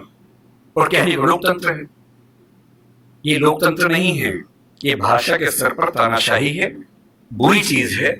और मैं जब भी ये बात कहता हूं, बार बार कहता हूं, ज्ञान की भाषा के तौर पर अंग्रेजी का सम्मान करना जरूरी है, क्योंकि रिसर्च आप उसके बिना नहीं कर पाएंगे। बहुत मामलों में सीखने की जरूरत है, उससे भी, जापानीज से भी, फ्रेंच से भी, सबसे सीखने की जरूरत है। लेकिन आपके देश के सुप्रीम कोर्ट में, हाई कोर्ट में आपकी भाषा बात ना होती हो, ये बुरी बात नहीं है, शर्मिंदगी की बात है। हमें एक समाज के तौर पर शर्म आनी चाहिए, ये उससे कम बात नहीं है। इसलिए जब कोई मुझसे कहते हैं कि राजभाषा के तौर पर आपकी क्या कल्पना है, 14 सितंबर का दिन आज है, हम आज के दिन ये सेमिनार क्यों कर रहे हैं? 14 सितंबर 1949 को शाम को 6 बजे एक फैसला हुआ था। एक अजीब सी अफवाह लोगों ने उड़ा रखी है। कहते हैं कि 14 सितंबर को मतदान हुआ कि भारत की राजभाषा कौन सी होनी चाहिए, हिंदी या अंग्रेजी। वोटिंग हुई, आधे वोट हिंदी के पक्ष में उठे, आधे अंग्रेजी के पक्ष में उठे, एकदम बराबर हो गया। कई लोग संख्या बोलते 77 हो गया। और तब स्पीकर ने, डॉक्टर राजेंद्र प्रसाद ने अपना कास्टिंग वोट दिया, क्योंकि उनके पास अधिकार है कि वोट डाल सकते हैं लास्ट में, अगर बराबर हो जाए तो हिंदी के पक्ष में दिया, और इससे हिंदी भारत की राजभाषा हो गई। इससे बड़ा कोई झूठ नहीं है। ऐसा कुछ नहीं हुआ था संविधान सभा में, सफेद झूठ है। 12 सितंबर को शाम 4 बजे इस मुद्दे पर बहस शुरू हुई। संविधान सभा की डिबेट्स पढ़ के देखिए, 180 पेज की डिबेट है राजभाषा की, 180 पेज, 1-2 पेज का मामला नहीं है। संविधान सभा के वॉल्यूम 9 में ध्यान से पढ़िए, पेज नंबर लगभग 1130 से 1390 के आसपास का मामला है। 180 पेज की डिबेट है, उसमें खूब मुद्दे हैं, छोटी मोटी वोटिंग हो रही है के मामलों में। संविधान सभा का बेसिक उसूल था कि अंतिम रूप से वोटिंग नहीं करेंगे, सहमति से काम करेंगे। वोटिंग बीच बीच में होती रही। पहला विवाद यह था कि राजभाषा कौन सी हो, हिंदी हो कि अंग्रेजी हो या हिंदुस्तानी हो। अंग्रेजी पर तो बात थी नहीं, हिंदी या हिंदुस्तानी। महात्मा गांधी हिंदुस्तानी कहते थे, पर 1949 में वो थे नहीं। उनका हिंदुस्तानी का मतलब था हिंदी उर्दू का मिक्सचर, जो देवनागरी और फारसी में लिखी जा सके। दूसरा स्कूल ऑफ थॉट हिंदी की बात करता था। अंत में सहमति बनी, हिंदी ही भारत की राजभाषा होगी। राजभाषा यानी सरकारी कामकाज की भाषा। दूसरा सवाल था कि लिपि कौन सी हो, देवनागरी हो, कुछ ने कहा कि देवनागरी और फारसी हो, कि हिंदी को फारसी में भी लिख सके। कुछ ने कहा देवनागरी और रोमन हो, हिंदी को रोमन में, जैसे व्हाट्सएप में लिखते हैं वैसे लिख सके। खूब विवाद हुआ, अंत में हुआ कि देवनागरी ही लिपि होगी। तीसरा विवाद यह हुआ कि जो अंक हैं हिंदी वाले, जो 1 से 0 से 9 तक के अंक हैं, वो हम अंग्रेजी के ढांचे में लिखेंगे या हिंदी के ढांचे में लिखेंगे। इस पर मतभेद था सबसे ज्यादा। इस पर वोटिंग में बराबरी हुई थी। और अंत में वोटिंग से नहीं, संविधान सभा के बाहर की बातचीत में समझौता हुआ। मुंशी साहब थे, के मुंशी थे, अयंगर साहब थे, उनकी बातचीत में समझौता हुआ कि ठीक है, अंतरराष्ट्रीय अंक मान लेंगे। और उसके बाद गहमा गहमी के बाद 2 घंटे की रिसेस के बाद 14 सितंबर शाम 6 बजे आखिरी सेशन इस मामले पर हुआ, 2.5 दिन की बहस के बाद। और तब ध्वनि मत से, बिना किसी वोटिंग के प्रस्ताव पारित हुआ कि हिंदी भारत की राजभाषा होगी, देवनागरी उसकी लिपि होगी, और अंकों का अंतरराष्ट्रीय स्वरूप उसका स्वरूप होगा। इस झूठ को मन से निकाल लीजिए। ये झूठ मैंने भी 1000 बार सुना था अपने अध्ययन के दौरान। हमारे अध्यापकों को भी ऐसा लगता था, मुझे भी ऐसा लगता रहा कई साल तक। संविधान सभा की डिबेट्स पढ़ी तब समझ में आया कि ये भ्रांति है, ऐसा कुछ नहीं हुआ था। पूरी सहमति के साथ भारत की राजभाषा हिंदी बनी थी 14 सितंबर को, और इसलिए आज के दिन को हम लोग हिंदी दिवस मानते हैं। और क्यों ना बनती, आप सोचिए क्यों ना बनती। दुनिया में 2 तरह के देश हैं, एक इंग्लैंड जैसा है, फ्रांस है, स्पेन है, जर्मनी मान सकते हैं, आज के समय की जर्मनी मान सकते हैं, उस समय का तो नहीं, आज के जर्मनी मान लीजिए, आप ग्रीस को मान लीजिए। ये सब देश वो हैं जो एक देश एक भाषा वाले लोग हैं। बांग्लादेश को मान लीजिए, बांग्ला बोलते हैं, एक देश एक भाषा है। पर कुछ देश ऐसे होते हैं जहां एक भाषा नहीं होती है। स्विट्जरलैंड में देखिए, छोटा सा देश है, 3 राजभाषाएं वहां पर हैं। बेल्जियम में देखिए, छोटा सा देश है, पर वहां भाषाएं एक से ज्यादा चलती हैं। तो उस समय एक डिबेट थी कि भारत का मॉडल कौन सा होगा। क्या हम इंग्लैंड, फ्रांस, जर्मनी के मॉडल पे चलेंगे, या हम स्विट्जरलैंड और बेल्जियम के मॉडल पे चलेंगे। तो क्योंकि भारत में भाषाएं बहुत ज्यादा थी, उस समय हमने 14 भाषाओं को संविधान में स्थान दिया। शुरू में 13 को दिया, बाद में एक और जोड़ दिया। तो अब तो खैर 22 भाषाएं हैं फिर सूची में। डिबेट ये थी कि भारत की राजभाषा कौन सी हो। ऐसे मामले में 2 ही फैसले हो सकते हैं। एक तो ये हो सकता है कि भाई जितनी महत्वपूर्ण भाषाएं सबको बना दो। अगर सबको बनाएंगे तो हर डॉक्यूमेंट 10 भाषाओं में बनेगा, वो आसान काम नहीं है। दूसरा, लोकतंत्र में क्या तरीका है, जिस भाषा को बोलने वाले, समझने वाले सबसे ज्यादा हैं, उसको बना दीजिए। यही सहमति बनी। स्वाधीनता संग्राम में हिंदी को राष्ट्रभाषा, राजभाषा बनाने की बात किन लोगों ने किया, आपने कभी गौर किया है? हिंदी को राष्ट्रभाषा बनाने के सबसे बड़े समर्थक कौन थे? महात्मा गांधी, गुजरात के थे, गुजराती आदमी। के एम मुंशी गुजरात के थे, पटेल गुजरात के थे, आज भी गुजरात के 2 लोग लगे हुए हैं। हिंदी को भारत की राष्ट्रभाषा बनाने की जो बात आई है, हिंदी समाज से ही नहीं आई है। महात्मा गांधी गुजराती व्यक्ति होकर हिंदी के पक्ष में सबसे ज्यादा अड़े हुए थे। महाराष्ट्र में तिलक थे, सावरकर थे, वो मराठी की बात नहीं कर रहे, वो हिंदी की बात कर रहे थे। पंजाब में लाला लाजपत राय थे। आप बंगाल में जाएंगे, केशव चंद्र सेन से परंपरा शुरू होती है, सुभाष चंद्र बोस तक परंपरा जारी है, वो सब हिंदी की बात कर रहे हैं। पूरे भारत में, दक्षिण भारत तक में ये सहमति बन गई थी। महात्मा गांधी ने पूरी एक संस्था खड़ी की, दक्षिण भारत हिंदी प्रचार सभा। कितने साल तक काम करते रहे वहां पर। एक सहमति बनाई पूरे देश में, क्योंकि इतना बड़ा स्वाधीनता आंदोलन बिना एक भाषा के नहीं चल सकता। बेबीलोन की कथा बन जाती बाबल जैसी, कि सब लोग अलग भाषाएं बोलते हैं, लड़े कैसे अंग्रेजों से। इसलिए कांग्रेस ने 1915 के आसपास से ही भाषा पे काम करना शुरू किया और ये मान लिया कि जब तक अंग्रेजी में काम करेंगे वकीलों का आंदोलन रहेगा, जनता का नहीं बनेगा। वो वकीलों का आंदोलन जनता का आंदोलन तब बना जब लोक भाषाओं में लड़ा गया, और लोक भाषाओं में सबसे बड़ी भूमिका हिंदी की रही। आज अगर कोई मुझसे पूछे कि भारत में कौन सी राजभाषा या संपर्क भाषा बन सकती है, आप डेटा देखिए, सेंसस को देखिए। हिंदी बोलने वालों की कुल संख्या पहली, दूसरी, तीसरी भाषा के तौर पर भारत में कितनी है इस समय? 69 करोड़ है 2011 के सेंसस में। 57% ऑफ पॉपुलेशन भारत की, first, second, third. First language में 43.6% है, तीनों मिला दे 57%, 69 करोड़ संख्या है। क्यों है? 10 राज्य हिंदी भाषा वाले हैं। फिर वो सारे राज्य जो संस्कृत से ही बने हैं, वो हमारे ननिहाल के हैं। इसलिए आप महाराष्ट्र जाएंगे, क्योंकि मराठी संस्कृत से बनी है, आपको मराठी हिंदी में दिक्कत नहीं आती, क्योंकि दोनों के रूट सेम है। यही गुजराती में है, यही पंजाबी में है, यही सिंधी में है, यही असमिया में है, यही ओडिया में है, यही बांग्ला में है।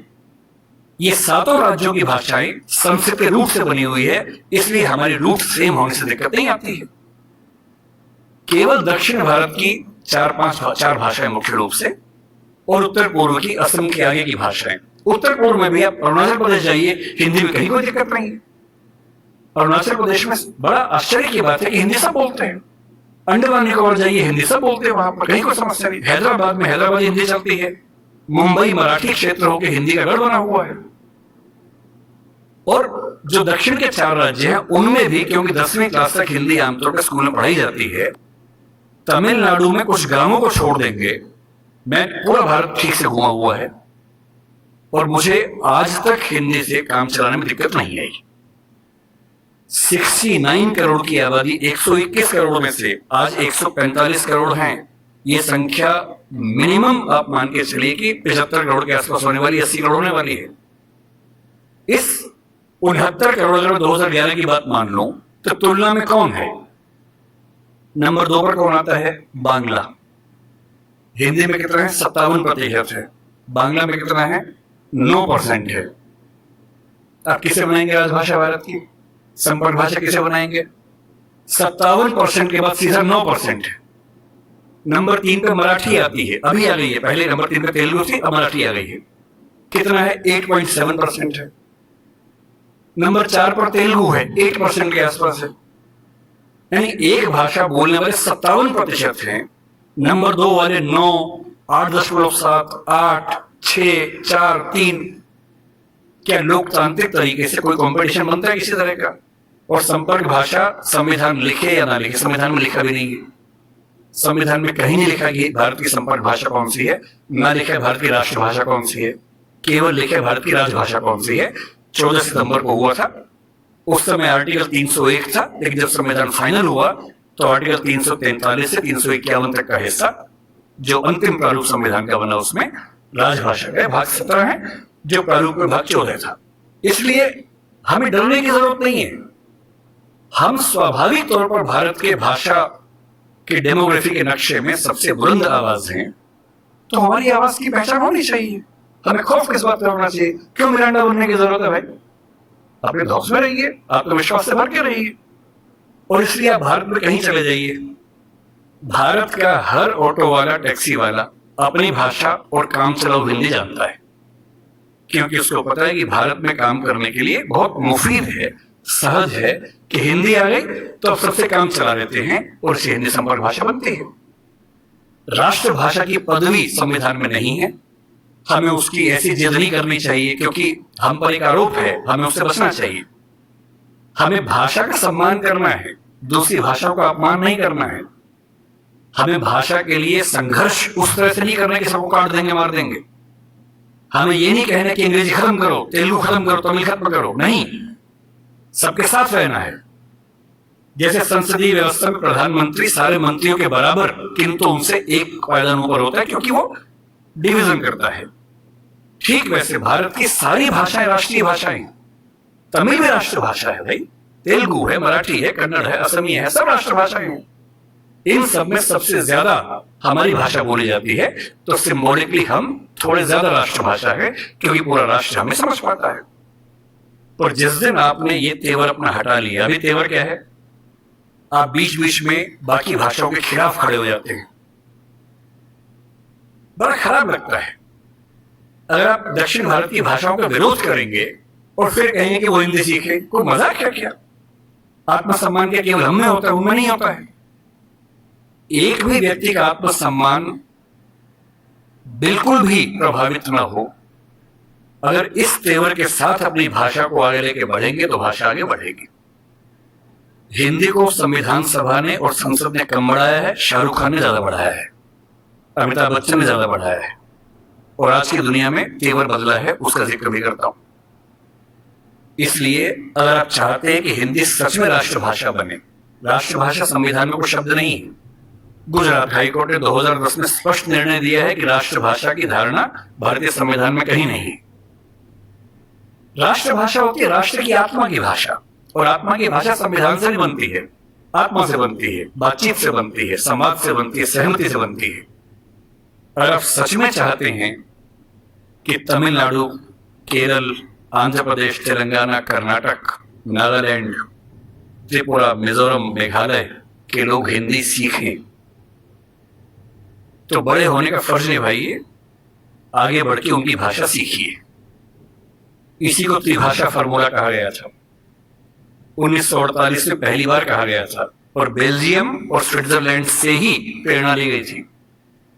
1968 में संसद ने प्रस्ताव पारित किया त्रिभाषा फार्मूले के लिए, पर हमने उसको ठीक से अपनाया नहीं। मैं कल्पना करता हूं कि हिंदी समाज के लोग अपने स्कूलों में, कॉलेजेस में अगर दक्षिण की 5 में से कोई एक भाषा या उत्तर पूर्व की कोई एक भाषा या बांग्ला मान लीजिए, इतनी भर सिखा दें, मुझे दुख है कि मैं नहीं सीख पाया, हमारे स्कूल में ऐसा नहीं था। तीसरी भाषा के नाम पर संस्कृत सिखाई गई। मैं संस्कृत का बहुत सम्मान करता हूं, लेकिन तीसरी भाषा के तौर पर संस्कृत सिखाई जाए, इस नीति के पक्ष में नहीं हूं, क्योंकि इससे वर्तमान में हमारा भला नहीं हो रहा। वर्तमान में भला तब होता जब मुझे मराठी सिखाते या तमिल सिखाते या मेघालय की भाषा सिखाते, और मैं कम से कम तमिलनाडु जाके वहां के ऑटो वाले से तमिल के 4 वाक्य बोल देता, तो वो कहता कि अरे वाह क्या बात है यार, फिर कहता कि मैं भी हिंदी सीखूंगा। अभी उसको लगता है कि वाह बेटा तुम तो सीखोगे 2, हम सीखेंगे 3। और इसलिए जब तक हम थोड़ा आगे बढ़कर उन भाषाओं को नहीं अपनाएंगे, तब तक ये उम्मीद करना कि वो हमारी भाषा को अपना लेंगे जबरदस्ती की बात है। और जबरदस्ती हिटलर की नहीं चली तो हमारी क्या चलेगी? ना किसी की चली है, ना दुनिया में चलेगी। ये मान के चलिए लोकतंत्र का जमाना है, समझा बुझाकर संवाद से, बातचीत से फैसले होंगे, फैसले जोर जबरदस्ती नहीं होंगे। आजकल एक नया तमाशा हिंदी बनाम उर्दू को लेकर चल रहा है। आजकल हिंदी वाले अलग ही मूड में चल रहे हैं, कह रहे उर्दू को खत्म कर दो, मुसलमानों की भाषा है। भाषा किसी धर्म की नहीं होती है।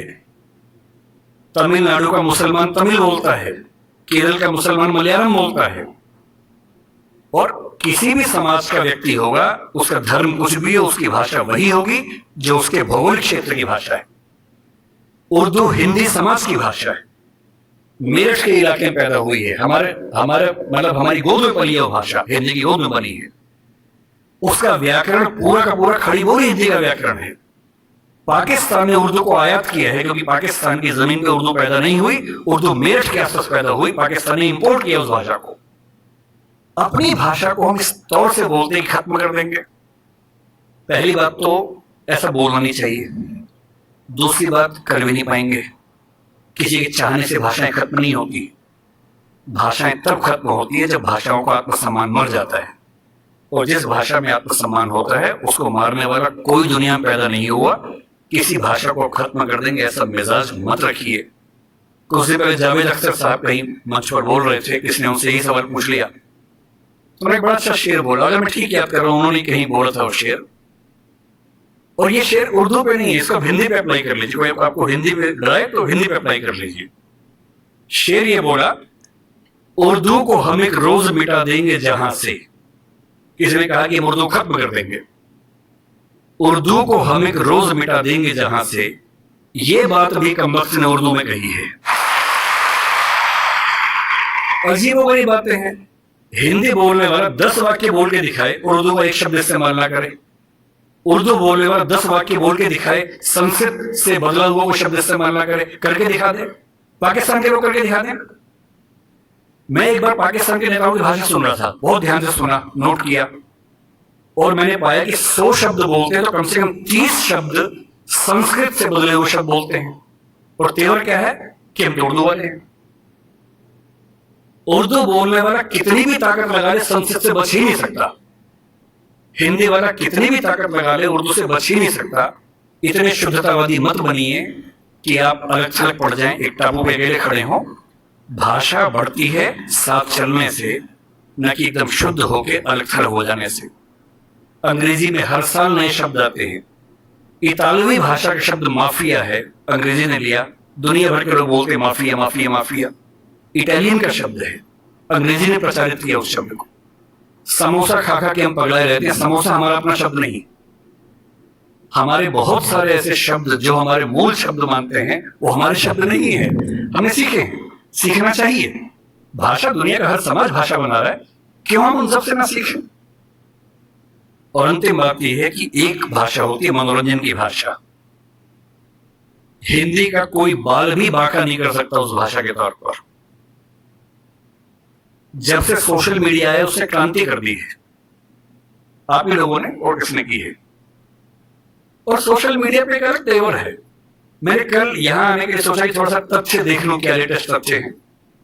यूट्यूब की इंडिया की रिपोर्ट निकाली कि कौन सी भाषा में कितने व्यूअर्स देखते हैं।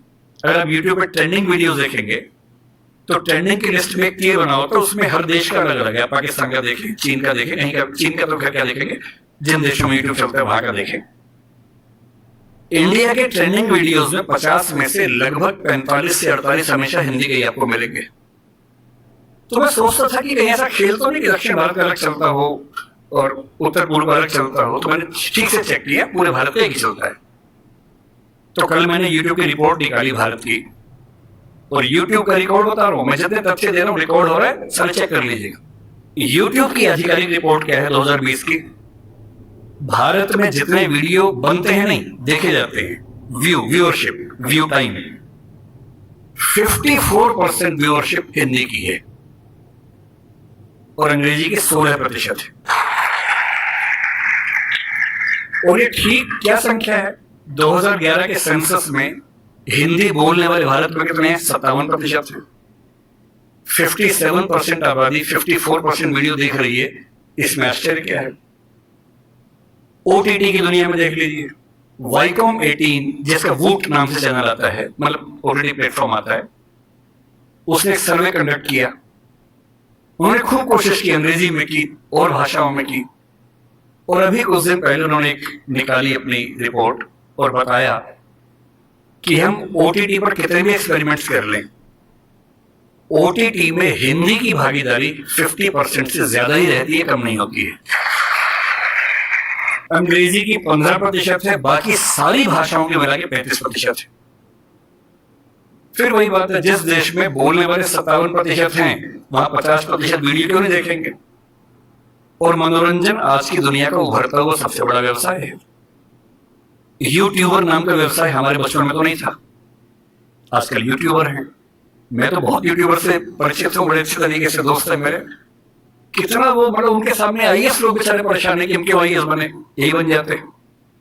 मतलब एक महीने के 10 लाख, 20 लाख, 50 लाख, 1 करोड़, 3 करोड़ रुपए कमाते हैं, साथ ही प्रसिद्ध है बहुत ज्यादा। ऐसी दुनिया कहाँ किसने देखी थी? कोई ट्विटर पे है, कोई इंस्टा पे प्रसिद्ध है, और अपनी भाषा की वजह से। अच्छा, इंडस्ट्री में अंग्रेजी का बोलबाला ज्यादा है। मैंने कुछ दिन पहले एक फिल्म में थोड़ा सा काम किया, उस फिल्म का नाम 12th फेल है, अभी आने वाली अगले महीने 27 अक्टूबर को आएगी वो फिल्म। उसमें मेरी भूमिका स्क्रिप्ट राइटिंग में ठीक ठाक थी और बाद में एक्टिंग भी मुझे करनी पड़ी। मेरा अपना ही रोल है, अपना ही कैरेक्टर है, छोटा सा है, ऐसा नहीं है कि मैं फिल्म का हीरो हूँ, छोटा सा रोल है, कहीं आप जाए और बड़ी निराशा हो, थोड़ा सा है। तो मैं स्क्रिप्ट राइटिंग कर रहा था, फिल्म हिंदी की है, विधु विनोद चोपड़ा उस फिल्म के डायरेक्टर हैं और प्रोड्यूसर भी हैं। तो उन्होंने मुझसे कहा कि स्क्रिप्ट हमने लिखी है लेकिन उसमें थोड़ा सा काम करने की जरूरत है। फिर तय हुआ कि हम फिर से स्क्रिप्टिंग करेंगे उस फिल्म की।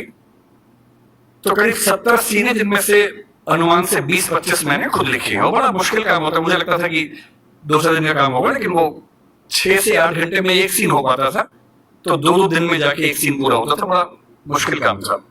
फिर खारिज भी होता था, उसमें फिर अमेंडमेंट्स होते थे। 100 बार तो फाइनल ही हुआ, फाइनल नंबर 2, फाइनल नंबर 3, ऐसे करते करते फाइनल होता था। इंटरेस्टिंग बात क्या है कि जब स्क्रिप्ट मेरे पास आई ओरिजिनल हिंदी भाषा में पर रोमन में लिपि में थी, यानी फिल्म में जैसे मान लीजिए सीन है कि मनोज के हाथ में 2 नाली बंदूक है, तो क्या लिखें? MANOJKEHATHMEDONALI BANDOOKHAI।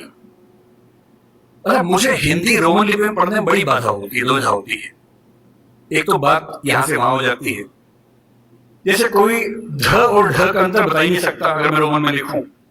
कोई ऐसा शब्द हो जिसमें ध और ढ में कंफ्यूजन हो जाए।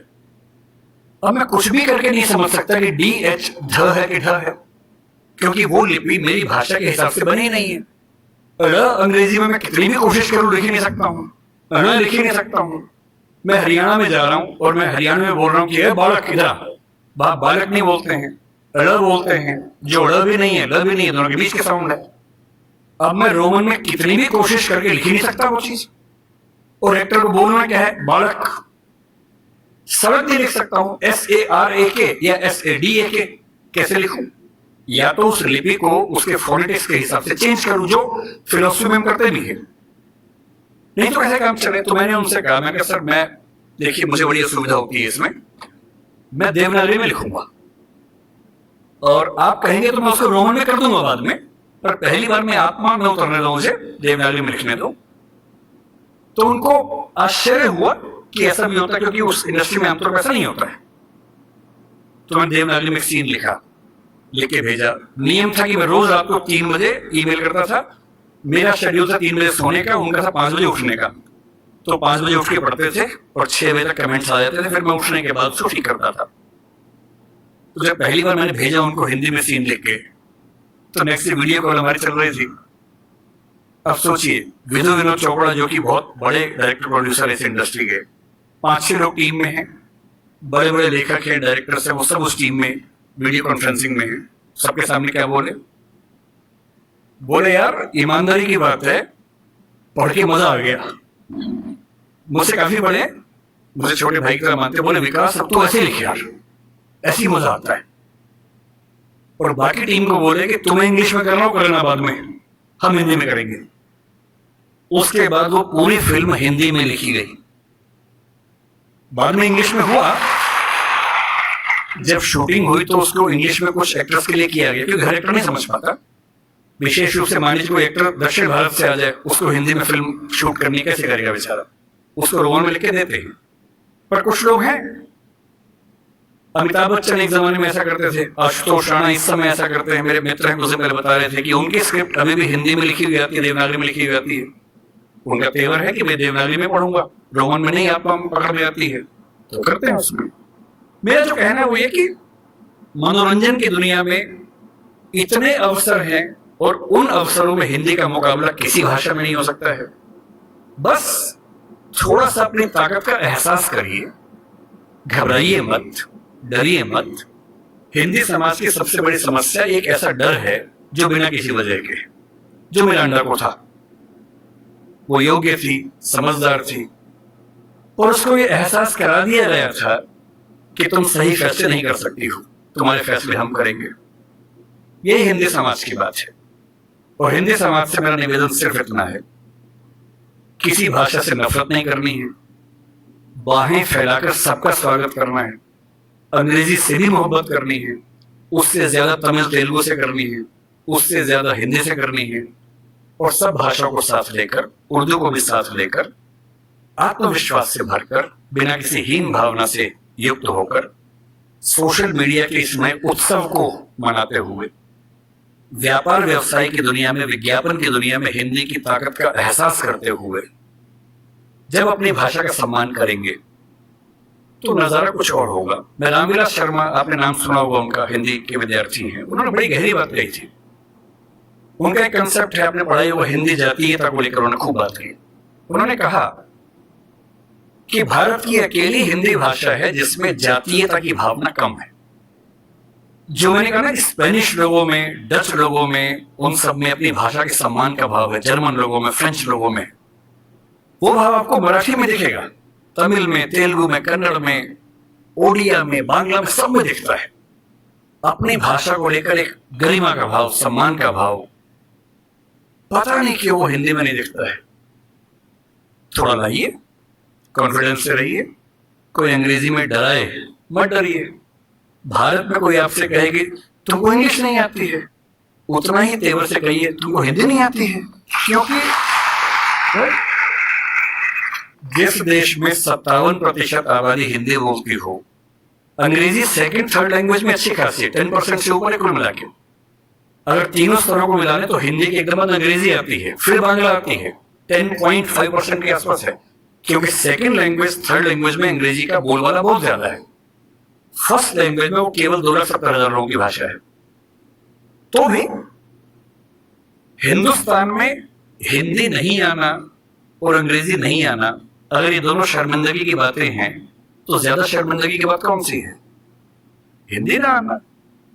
तो कोई अगर आपसे बोले कि मुझको हिंदी नहीं आता है, तो आप ऐसे बोलना कि मुझको अंग्रेजी नहीं आता है, और थोड़ी बहुत आती है, मेरा काम चल जाता है। अगर मुझे खेती करनी है तो मुझे अंग्रेजी क्यों चाहिए? अगर मुझे छोटा मोटा उद्यम करना है, अंग्रेजी क्यों चाहिए? हाँ, अगर मुझे सुप्रीम कोर्ट का वकील बनना है तो अंग्रेजी चाहिए। अगर मुझे एकेडमिक्स में, रिसर्च में जाना है, माइक्रोबायोलॉजी में जाना है, तो अंग्रेजी चाहिए। और उसमें भी धीरे धीरे क्यों ऐसा ना हो कि हिंदी में पढ़ने लिखने की संस्कृति बने। एक अंतिम निवेदन आपसे कर रहा हूं, हिंदी समाज को लेकर मेरी गंभीर शिकायत है कि हम पढ़ते लिखते नहीं है, अफवाहें फैलाते हैं, अफवाहें सुनते हैं, प्रभावित होते हैं। थोड़ा पढ़िए, तथ्यों को देखिए, रिपोर्ट्स को पढ़िए, किसी भी मुद्दे पर जो तथ्य हैं उनको समझकर अपनी राय बनाइए, दिमाग की खिड़कियां खोलिए। और मेरा मानना है कि एक समाज के तौर पर यदि हम ऐसे हो जाएंगे तो हमारा सम्मान खुद ब खुद दुनिया भर में होगा। केवल भारत का मसला नहीं है, पूरी दुनिया में होगा। धन्यवाद। सर, मैं अंग्रेजी मीडियम की छात्रा हूँ, पर मतलब मैंने स्कूलिंग भी इंग्लिश मीडियम से की है, तो वहाँ भाषा बहुत सरल होती थी। पर जब मैं दिल्ली में आई, फिर बहुत बड़ी कंफ्यूजन हो गई मेरे को। मेरे को लगता है मैं इंग्लिश में फिट नहीं बैठ पाती, हिंदी में भी फिट नहीं बैठ पाती। तो फिर इसका कोई सॉल्यूशन ना मेरे को ढंग से, मतलब इंग्लिश में चीज़ें हिंदी में चीज़ें समझने में ज़्यादा अच्छा लगता है, पर मेरा मीडियम इंग्लिश है और हिंदी में मुझे ज़्यादा इतनी मतलब जो डीप वाली पकड़ होती है वो नहीं है। आपकी भाषा कैसी है इसका फैसला 2-3 तरीके से होता है। पहला ये कि आपका सिंटैक्स, यानी भाषा में जो व्याकरण के नियम हैं, वाक्य बनाना, समझना, जटिल वाक्य बनाना, उन सब में आप सहज हैं या नहीं, ये पहला सवाल है। और दूसरा ये कि उसमें जितने नए नए शब्द आते हैं वो आपको समझ में आते हैं नहीं आते हैं। मेरे ख्याल से अगर आप अंग्रेजी माध्यम के विद्यार्थी हैं तो आपको अंग्रेजी में सिंटैक्स में दिक्कत नहीं होगी, टेंसेस समझ में आते होंगे, मुश्किल से मुश्किल वाक्य भी आपको समझ में आता है कि वाक्य कैसे बना हुआ है, लिख भी लेती होंगी आप। मेरे अनुमान से आपकी दिक्कत ज्यादा इसलिए है कि शब्द इतने सारे नए अचानक आ रहे होंगे कि उन सबको समझ पाना मुश्किल होता होगा। तो मेरा अनुमान यह है कि ये समस्या तो एक उर्वर भूमि है, अपनी भाषा को अच्छा करने का एक तरीका है।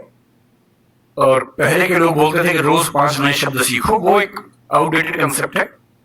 आज का कंसेप्ट ये कि जो भी शब्द आपके सामने पहली बार है उसे नोट कीजिए, उसे 2-3 तरह से वाक्यों में इस्तेमाल कीजिए। और उस डायरी के शब्दों को रोज कोशिश करके एक दो शब्दों का इस्तेमाल करते रहिए, तो अंग्रेजी को अच्छा बनाने के लिए 2-3 महीने काफी हैं। कोई रॉकेट साइंस थोड़ा है, भाषा ही तो है। पर मेरी समझ है कि कोई भी भाषा, चाइनीज को लेकर मैं थोड़ा पसोपेश में रहता हूं, सामान्यतः कोई भी भाषा सीखने के लिए 3 से 6 महीने पर्याप्त होते हैं ठीक स्तर तक सीखने के लिए, चाहे वो अंग्रेजी हो चाहे वो हिंदी हो। तो अगर आपने अंग्रेजी में पढ़ाई अपनी की है, शुरू कर दी है, तो अंग्रेजी में पढ़ें और शब्द बढ़ाएं। और वैसे अगर आपके टीचर क्लास के बाद अलग से उसी बात को थोड़ा हिंदी में भी समझा दें तो शायद ज्यादा अच्छे समझ में आएगा। और मैं अंग्रेजी माध्यम के बच्चों को देखता हूँ, वो कहने को इंग्लिश मीडियम के, पर जब हिंदी में समझाओ तो ज्यादा समझते हैं। तो टेक्निकल वर्ड्स अंग्रेजी के, बाकी हिंदी में। अगर टीचर ना भी समझाए, मुझे नहीं पता यहाँ का तरीका क्या है, 3-4 दोस्तों का ग्रुप बना लीजिए कि क्लास में जो समझा इंग्लिश में, चलो हिंदी में डिस्कस करते हैं। तकनीकी शब्द इंग्लिश के रखिए, उसमें भाषा हिंदी रखिए, तो समझ में आएगा ठीक से। जी सर, धन्यवाद सर। जी सर, मेरा नाम समीक्षा मिश्रा है और मैं हिंदी विभाग की द्वितीय वर्षीय छात्रा हूँ। सर, पहले तो आपके वक्तव्य के लिए बहुत बहुत धन्यवाद। इससे पहले मैंने आपको हंसराज महाविद्यालय में सुना, मुझे वहाँ सुन के भी बहुत अच्छा लगा, पर आज अपने महाविद्यालय में इतने पास से आपको सुनकर बहुत ज़्यादा अच्छा लग रहा है। सर, मैं आपसे बहुत प्रभावित हूँ और इतनी उम्र में भी आकर आपके जो मुखमंडल पर तेज हमेशा रहता है, उसके लिए भी बहुत ज़्यादा प्रभावित हूँ। आपको क्या लगता है कि मैं 80 साल का हूँ, 90 साल का हूँ? सर, मैं आपके यहाँ आने से पहले मैंने आपकी उम्र गूगल पे सर्च की थी, 49 बताया। सर, एडवांस में जन्मदिन की शुभकामनाएं। सर, प्रश्न पे आती हूँ। सर, आपने कहा कि हिंदी ताकतवर है लेकिन उसका एहसास दिलाने वाला कोई नहीं है, और हिंदी समझदार है लेकिन उसे बताने वाला कोई नहीं है। आज भी हम देखते हैं, जैसे आपने भाषाओं के शब्दों को लेकर झगड़े पर बात की, भाषाओं जो आज झगड़े होते हैं। सर, आज एक ऐसा ही झगड़ा उठा है, थोड़ा राजनीतिक पक्ष है, लेकिन मैं जानना चाहूंगी आपके विचार कि आज भारत है और इंडिया शब्द है, इसको लेकर बड़ा विवाद छिड़ रहा है, और जो मीडिया है वो इस पर बड़ा मिर्च मसाला लगा के बताती है कि सरकार से पूछती है कि ये जनता जानना चाहती है, बल्कि जनता दोनों नामों में सुखी है। तो इस पर आपके क्या विचार हैं? क्या हमें उस इंडिया शब्द को अपना लेना चाहिए या दोनों ही हमारे लिए बेहतर है? देखिए, मैं फिर कहूंगा कि मुद्दों को ना अलग करके समझना पड़ेगा। पहली बात, ये विवाद इस समय क्यों उठा, इसके पीछे राजनीतिक कारण है, आपको भी पता है, मुझे भी पता है। मेरी अपनी समझ ये है कि 2 तरह से मुद्दे को देखना है। पहली बात, ये उठा क्यों, और दूसरी बात, सही क्या है, गलत क्या है। ये उठा क्यों, इसके पीछे राजनीतिक पृष्ठभूमि पूरा देश जानता है, आप भी जानती है, मैं भी जानता हूं। पर कोई मुद्दा राजनीतिक वजह से उठा इसलिए मुद्दा ही गलत है, ऐसा नहीं होता है। राजनीति कई बार गलत काम करती है, कई बार सही काम कर देती है, और जनता के दबाव में अगर सही काम हो ही जाए, राजनीतिक वजह से ही हो, तो भी क्या बुरा है। अब आते हैं इस सवाल पर कि भारत और इंडिया में से क्या सही है। संविधान सभा में इस पर खूब बहस हुई थी। यह हमारे संविधान का अनुच्छेद 1 है और उसमें लिखा हुआ है, India that is Bharat shall be A union of states. बड़ी इंटरेस्टिंग बात है कि उस समय डिबेट थी कि भारत का नाम भारत रखे या इंडिया रखे। कुछ लोगों ने आर्यव्रत भी कहा, आर्यव्रत कहा, कुछ ने हिंदुस्तान कहा, सब नाम चले। अंत में सहमति बनी कि नहीं, भारत और इंडिया ही ठीक है। नेहरू जी ने खुल के तो नहीं, पर नेहरू जी के पर्सपेक्टिव से जो बात वहां पर ज्यादा आई वो ये थी कि हमारे संविधान के बनने की प्रक्रिया में जो बहुत सारे एक्ट थे जो अंग्रेजों ने बनाए थे, जैसे इंडिया इंडिपेंडेंस एक्ट 1947 का है, 1935 का एक्ट था, उन सब में इंडिया का इस्तेमाल था। उस समय के भारत की तरफ से जो समझौते अंतरराष्ट्रीय थे, उन सब में इंडिया नाम था। पश्चिम की दुनिया हमें इंडिया के नाम से जानती थी, अमेरिका हो, फ्रांस हो, कोई भी हो, सब इंडिया जानते थे। नेहरू जी का मिजाज जो था वो ये भी था कि हमें ग्लोबल पर्सपेक्टिव में चीजों को देखना है, पूरी दुनिया से संवाद करना है, क्योंकि उनकी रुचि अंतरराष्ट्रीय मुद्दों में ज्यादा थी, बहुत ज्यादा थी। मेरे ख्याल से इन सब वजहों से तय हुआ कि हम अपना नाम इंडिया रखेंगे, पर इंडिया के बराबर महत्व भारत का भी रहेगा। तो लिखा गया India that is Bharat. India जो कि भारत है, राज्यों का एक संघ होगा। 4 दिन पहले की बात है, मैं हॉलैंड में एक टैक्सी में बैठा हुआ था। इंटरेस्टिंग मत सोच के देखिए, टैक्सी का ड्राइवर मोरक्को का रहने वाला था। उसको जैसे ही पता लगा मैं भारत से हूं, उसने मुझसे यही सवाल पूछा। उसने कहा कि यू आर फ्रॉम इंडिया? मैंने कहा yes. We are listing to a debate India और Bharat, what do you think? मैं बड़ा चकित कि ये मोरक्को का आदमी हॉलैंड में रहता है, इसके मन में ये सवाल आ रहा है। तो मैंने कहा कि ये तो राजनीतिक कारणों से हुआ है, लेकिन बात अपने आप में सही है। मैंने कहा जैसे बॉम्बे मुंबई हुआ, मुझे खुशी हुई, क्योंकि मुंबई की आबादी के लिए मुंबई में जो मजा है वो बॉम्बे में नहीं है। बॉम्बे तो अंग्रेजों ने नाम दिया था। कोलकाता को कैलकाटा अंग्रेजों ने किया, तो बंगाल के लोगों ने कोलकाता कर दिया उसको। दिल्ली को दिल्ली के लोगों ने दिल्ली कर दिया, दिल्ली बना के रखा हुआ है, DILLI, ये होना चाहिए। कहेगा दिल्ली भाई, हम क्यों दिल्ली बोलेंगे दिल्ली को? ये सारे तर्क अगर सही हैं, अगर बर्मा का नाम म्यांमार होना सही है क्योंकि उनकी जनता की आवाज तो म्यांमार में है, बर्मा में नहीं है। श्रीलंका और सीलोन की डिबेट में वो अपने आप को सीलोन ना मानना चाहे, श्रीलंका मानना चाहें, क्योंकि उनकी भाषा श्रीलंका बोलती है। तो मेरे मन में सवाल बड़ा साफ आता है कि भारत इंडिया क्यों होना चाहिए। मैं फिर स्पष्ट कर दूं, मैं सरकार के पक्ष में नहीं बोल रहा हूं, मुझे उनसे रत्ती भर मतलब नहीं, मैं एक विचार की बात कर रहा हूं। और मैं जब संविधान पढ़ाया करता था, अनुच्छेद 1 पढ़ाते हुए मैं हमेशा बोलता था कि मुझे चुभन होती है ये पढ़ते हुए कि इंडिया दैट इज भारत। दोनों ही लिखने थे तो भारत दैट इज इंडिया कर देते। अगर दोनों ही लिखने थे, ठीक है, दोनों रखने क्या दिक्कत है। इंटरेस्टिंग बात इसके बाद है, मोरक्को के उस ड्राइवर ने उसके बाद पता क्या कहा, हिंदी में करता हूं, बोले अच्छा अच्छा ये मामला है, अब समझ में आया। फिर बोले कि बड़ी इंटरेस्टिंग बात है, हमारा नाम मोरक्को पड़ गया फ्रेंच लोगों की वजह से। मोरक्को के लोग मोरक्को को मगरिब बोलते हैं। और जब मैं सऊदी अरबिया गया, सऊदी अरब के लोगों ने मुझसे पूछा कहां से आए हो, मैंने कहा मोरक्को। उन्होंने इस भाव से देखा कि मैं पागल हूं, बोले नहीं, मगरिब से आए हो। अगर मगरिब की आबादी खुद को मगरिब कह के खुश है, तो उसे फ्रेंच लोगों की वजह से मोरक्को क्यों कहा जाए? इंडिया शब्द वेस्ट ने दिया और बुरे भाव से दिया। उनकी नजर में इंडियन होने का मतलब है बहुत पिछड़ा हुआ होना, रेड इंडियंस, वेस्ट इंडियंस। तो आज ये क्यों हुआ? मैं समझता हूं कि राजनीतिक नेतार्थ थे और उस राजनीति में मेरी रुचि जरा सी भी नहीं है, लेकिन ये आज हो या कभी भी हो, मैं इस पक्ष में हूं कि देश का नाम देश की भाषा में होना चाहिए और देश की भाषा भारत के पक्ष में है। आप इंडिया भी रख लीजिए, इंडिया दैट इज भारत के बदले भारत दैट इज इंडिया मेरी पहली पसंद होगी। मुझे इंडिया से दिक्कत नहीं है, पर भारत मेरी पहली मोहब्बत है। नमस्ते सर, मेरा नाम अदिति सिंह है और मैं हिंदी ऑनर्स की छात्रा हूँ।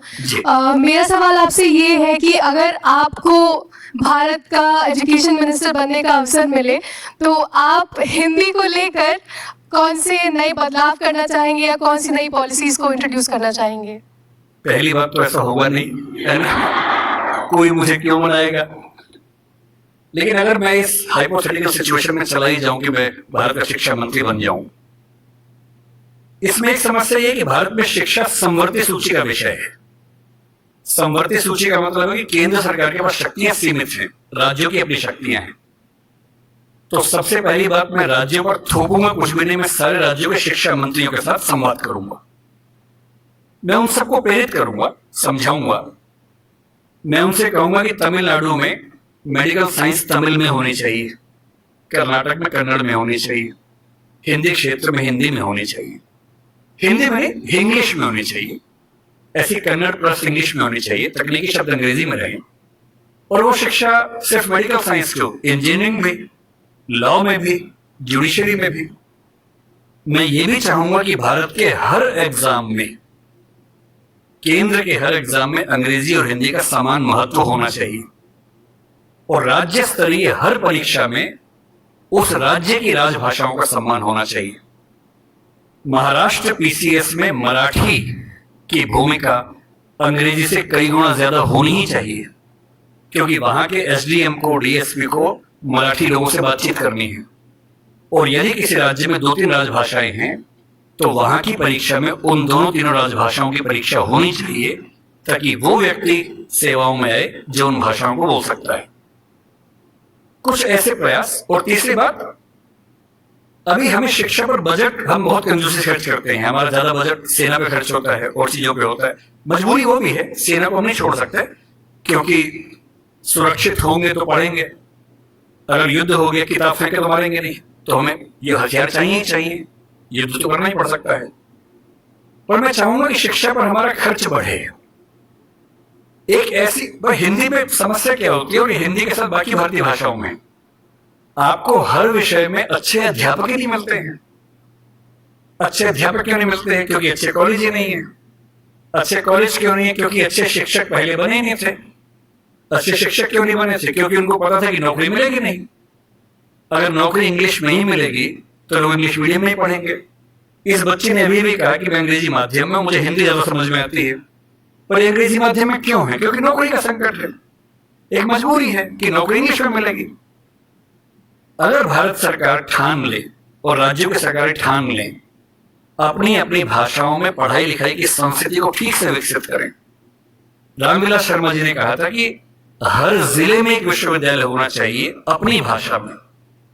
आंध्र प्रदेश के हर जिले में एक तेलुगु विश्वविद्यालय हो, जो उस जिले की विशेषताओं को केंद्र में रखकर ज्ञान विज्ञान कौशल का विकास करता हो।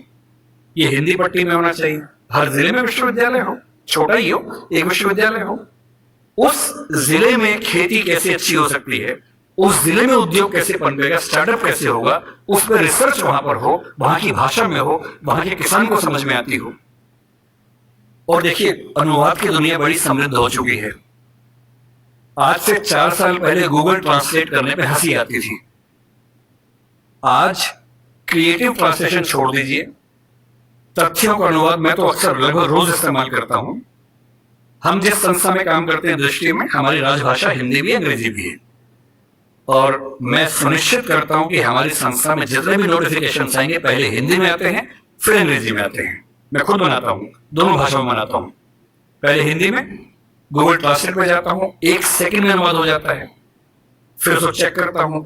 आश्चर्य आपको होगा कि पहले 40-50% सही होता था, आजकल 95-97% सही होता है। मुश्किल से 2 साल रुक जाइए, ये मामला 100% का होने वाला है।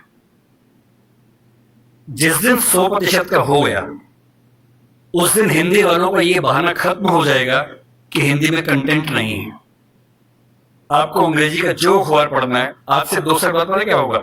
आप नेट पे जाएंगे, द हिंदू मान लीजिए पढ़ना है आपको, आप द हिंदू पे जाएंगे, नीचे क्या लिखा होगा, कौन सी भाषा में पढ़ेंगे, सारी भाषाओं के नाम होंगे, यहां तक कि स्पेनिश और फ्रेंच भी लिखा होगा। आप हिंदी क्लिक करेंगे, पूरा अखबार हिंदी में आएगा आपके सामने। फिर क्या बहाना बचता है? दुनिया की जो भी किताब पढ़नी है, एक टैबलेट आपके पास होगा या बुक रीडर होगा, दुनिया की जो किताब पढ़नी हो अपनी भाषा में आप पढ़ेंगे, और अनुवाद की समस्या रत्ती भर नहीं होगी। मुश्किल से 5 से 10 साल के बाद ऐसी डिवाइसेस आ जाएंगी, ईयरफोन लगा होगा आपके कान में। आप जैसे मैं भी जब विदेश में जाता हूं, जहां अंग्रेजी चलती है वहां दिक्कत नहीं आती। अब जैसे मान लीजिए मैं ऑशविट्ज, एक आपने सुना होगा जहां नाजी अत्याचार हुए थे, मैं 2 दिन पहले पोलैंड में वहीं गया हुआ था। वहां हर चीज पोलिश भाषा में लिखी हुई थी, कहीं कहीं अंग्रेजी थी। अब समझ में नहीं आ रहा कैसे पढ़ूं। गूगल ट्रांसलेट पे जाके कैमरा ऑन करना है, लैंग्वेज में आपने कर दिया पॉलिश टू इंग्लिश, आप कैमरा जहां जहां ले जा रहे हैं पॉलिश इंग्लिश में कन्वर्ट होकर दिख रही है आपको, कोई समस्या ही नहीं है। वो सारी पॉलिश लिखी है, मैं सारा अंग्रेजी में पढ़ रहा हूं, कहीं कहीं हिंदी में पढ़ रहा हूं, सब कुछ हो चुका है। मुश्किल से 2-3 साल बाद क्या होगा, ऐसे हेडफोन्स और माइक आ जाएंगे। आप अपने कंप्यूटर से या फोन से कनेक्टेड हैं, एक पॉलिश व्यक्ति या मान लीजिए डच व्यक्ति आपसे बात कर रहा है नीदरलैंड्स का, उसको केवल डच आती है, मुझे केवल हिंदी आती है। मैंने अपने फोन में डच से हिंदी सेट कर दिया, उसने अपने फोन में हिंदी से डच सेट कर दिया।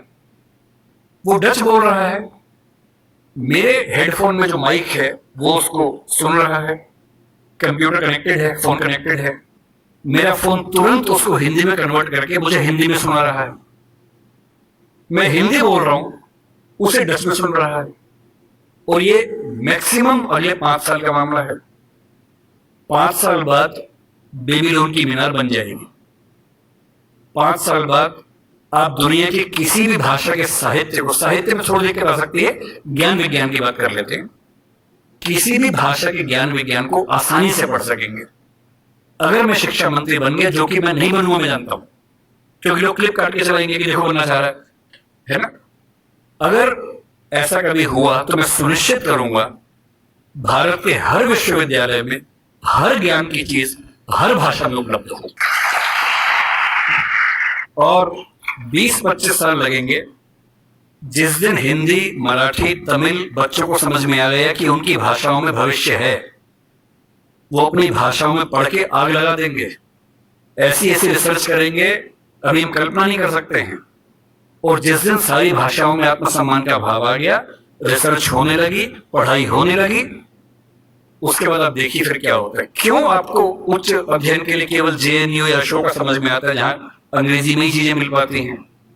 क्यों ऐसा नहीं होता कि कुछ ऐसे विश्वविद्यालय हो जहां हिंदी में इतने स्तर के ज्ञान की बातें होती हो जो दुनिया के बेस्ट यूनिवर्सिटीज के लेवल की बातें हैं? क्यों हार्वर्ड जैसा स्ट्रक्चर हिंदी में नहीं बन सकता, येल नहीं बन सकता? एकदम बन सकता है। लेकिन सरकार को 20-25 साल ताकत लगानी होगी, एक विजन रखना होगा, और जो तकनीकें हमारे जमाने में आ चुकी हैं उन तकनीकों के होते हुए ये बिल्कुल मुश्किल काम नहीं है, एकदम आसान काम है। बस एक विजन हो, दृढ़ इच्छा शक्ति हो, और 20-25 साल का समय, एक पीढ़ी गुजरने का समय। आप ऐसे चेंजेस 2 दिन में नहीं कर सकते, एक पीढ़ी लगती है, और हर पीढ़ी के साथ वो चेंजेस आपको नजर आते हैं। मैं ये करूंगा। बहुत बहुत शुक्रिया सर। अब मैं धन्यवाद ज्ञापन हेतु हमारे विभाग प्रभारी चंदा मैम को आमंत्रित करना चाहूंगी। आप सभी को हिंदी दिवस की हार्दिक शुभकामनाएं। विकास जी के इतने शानदार व्याख्यान के बाद धन्यवाद ज्ञापित करना मेरे लिए बहुत बड़ी चुनौती है, लेकिन मैं करूंगी। विकास जी, आपने इतनी लंबी यात्रा कराई है कि मुझे समझ नहीं आ रहा कि किस सूत्र को पकड़ूं और किसको छोड़ूं।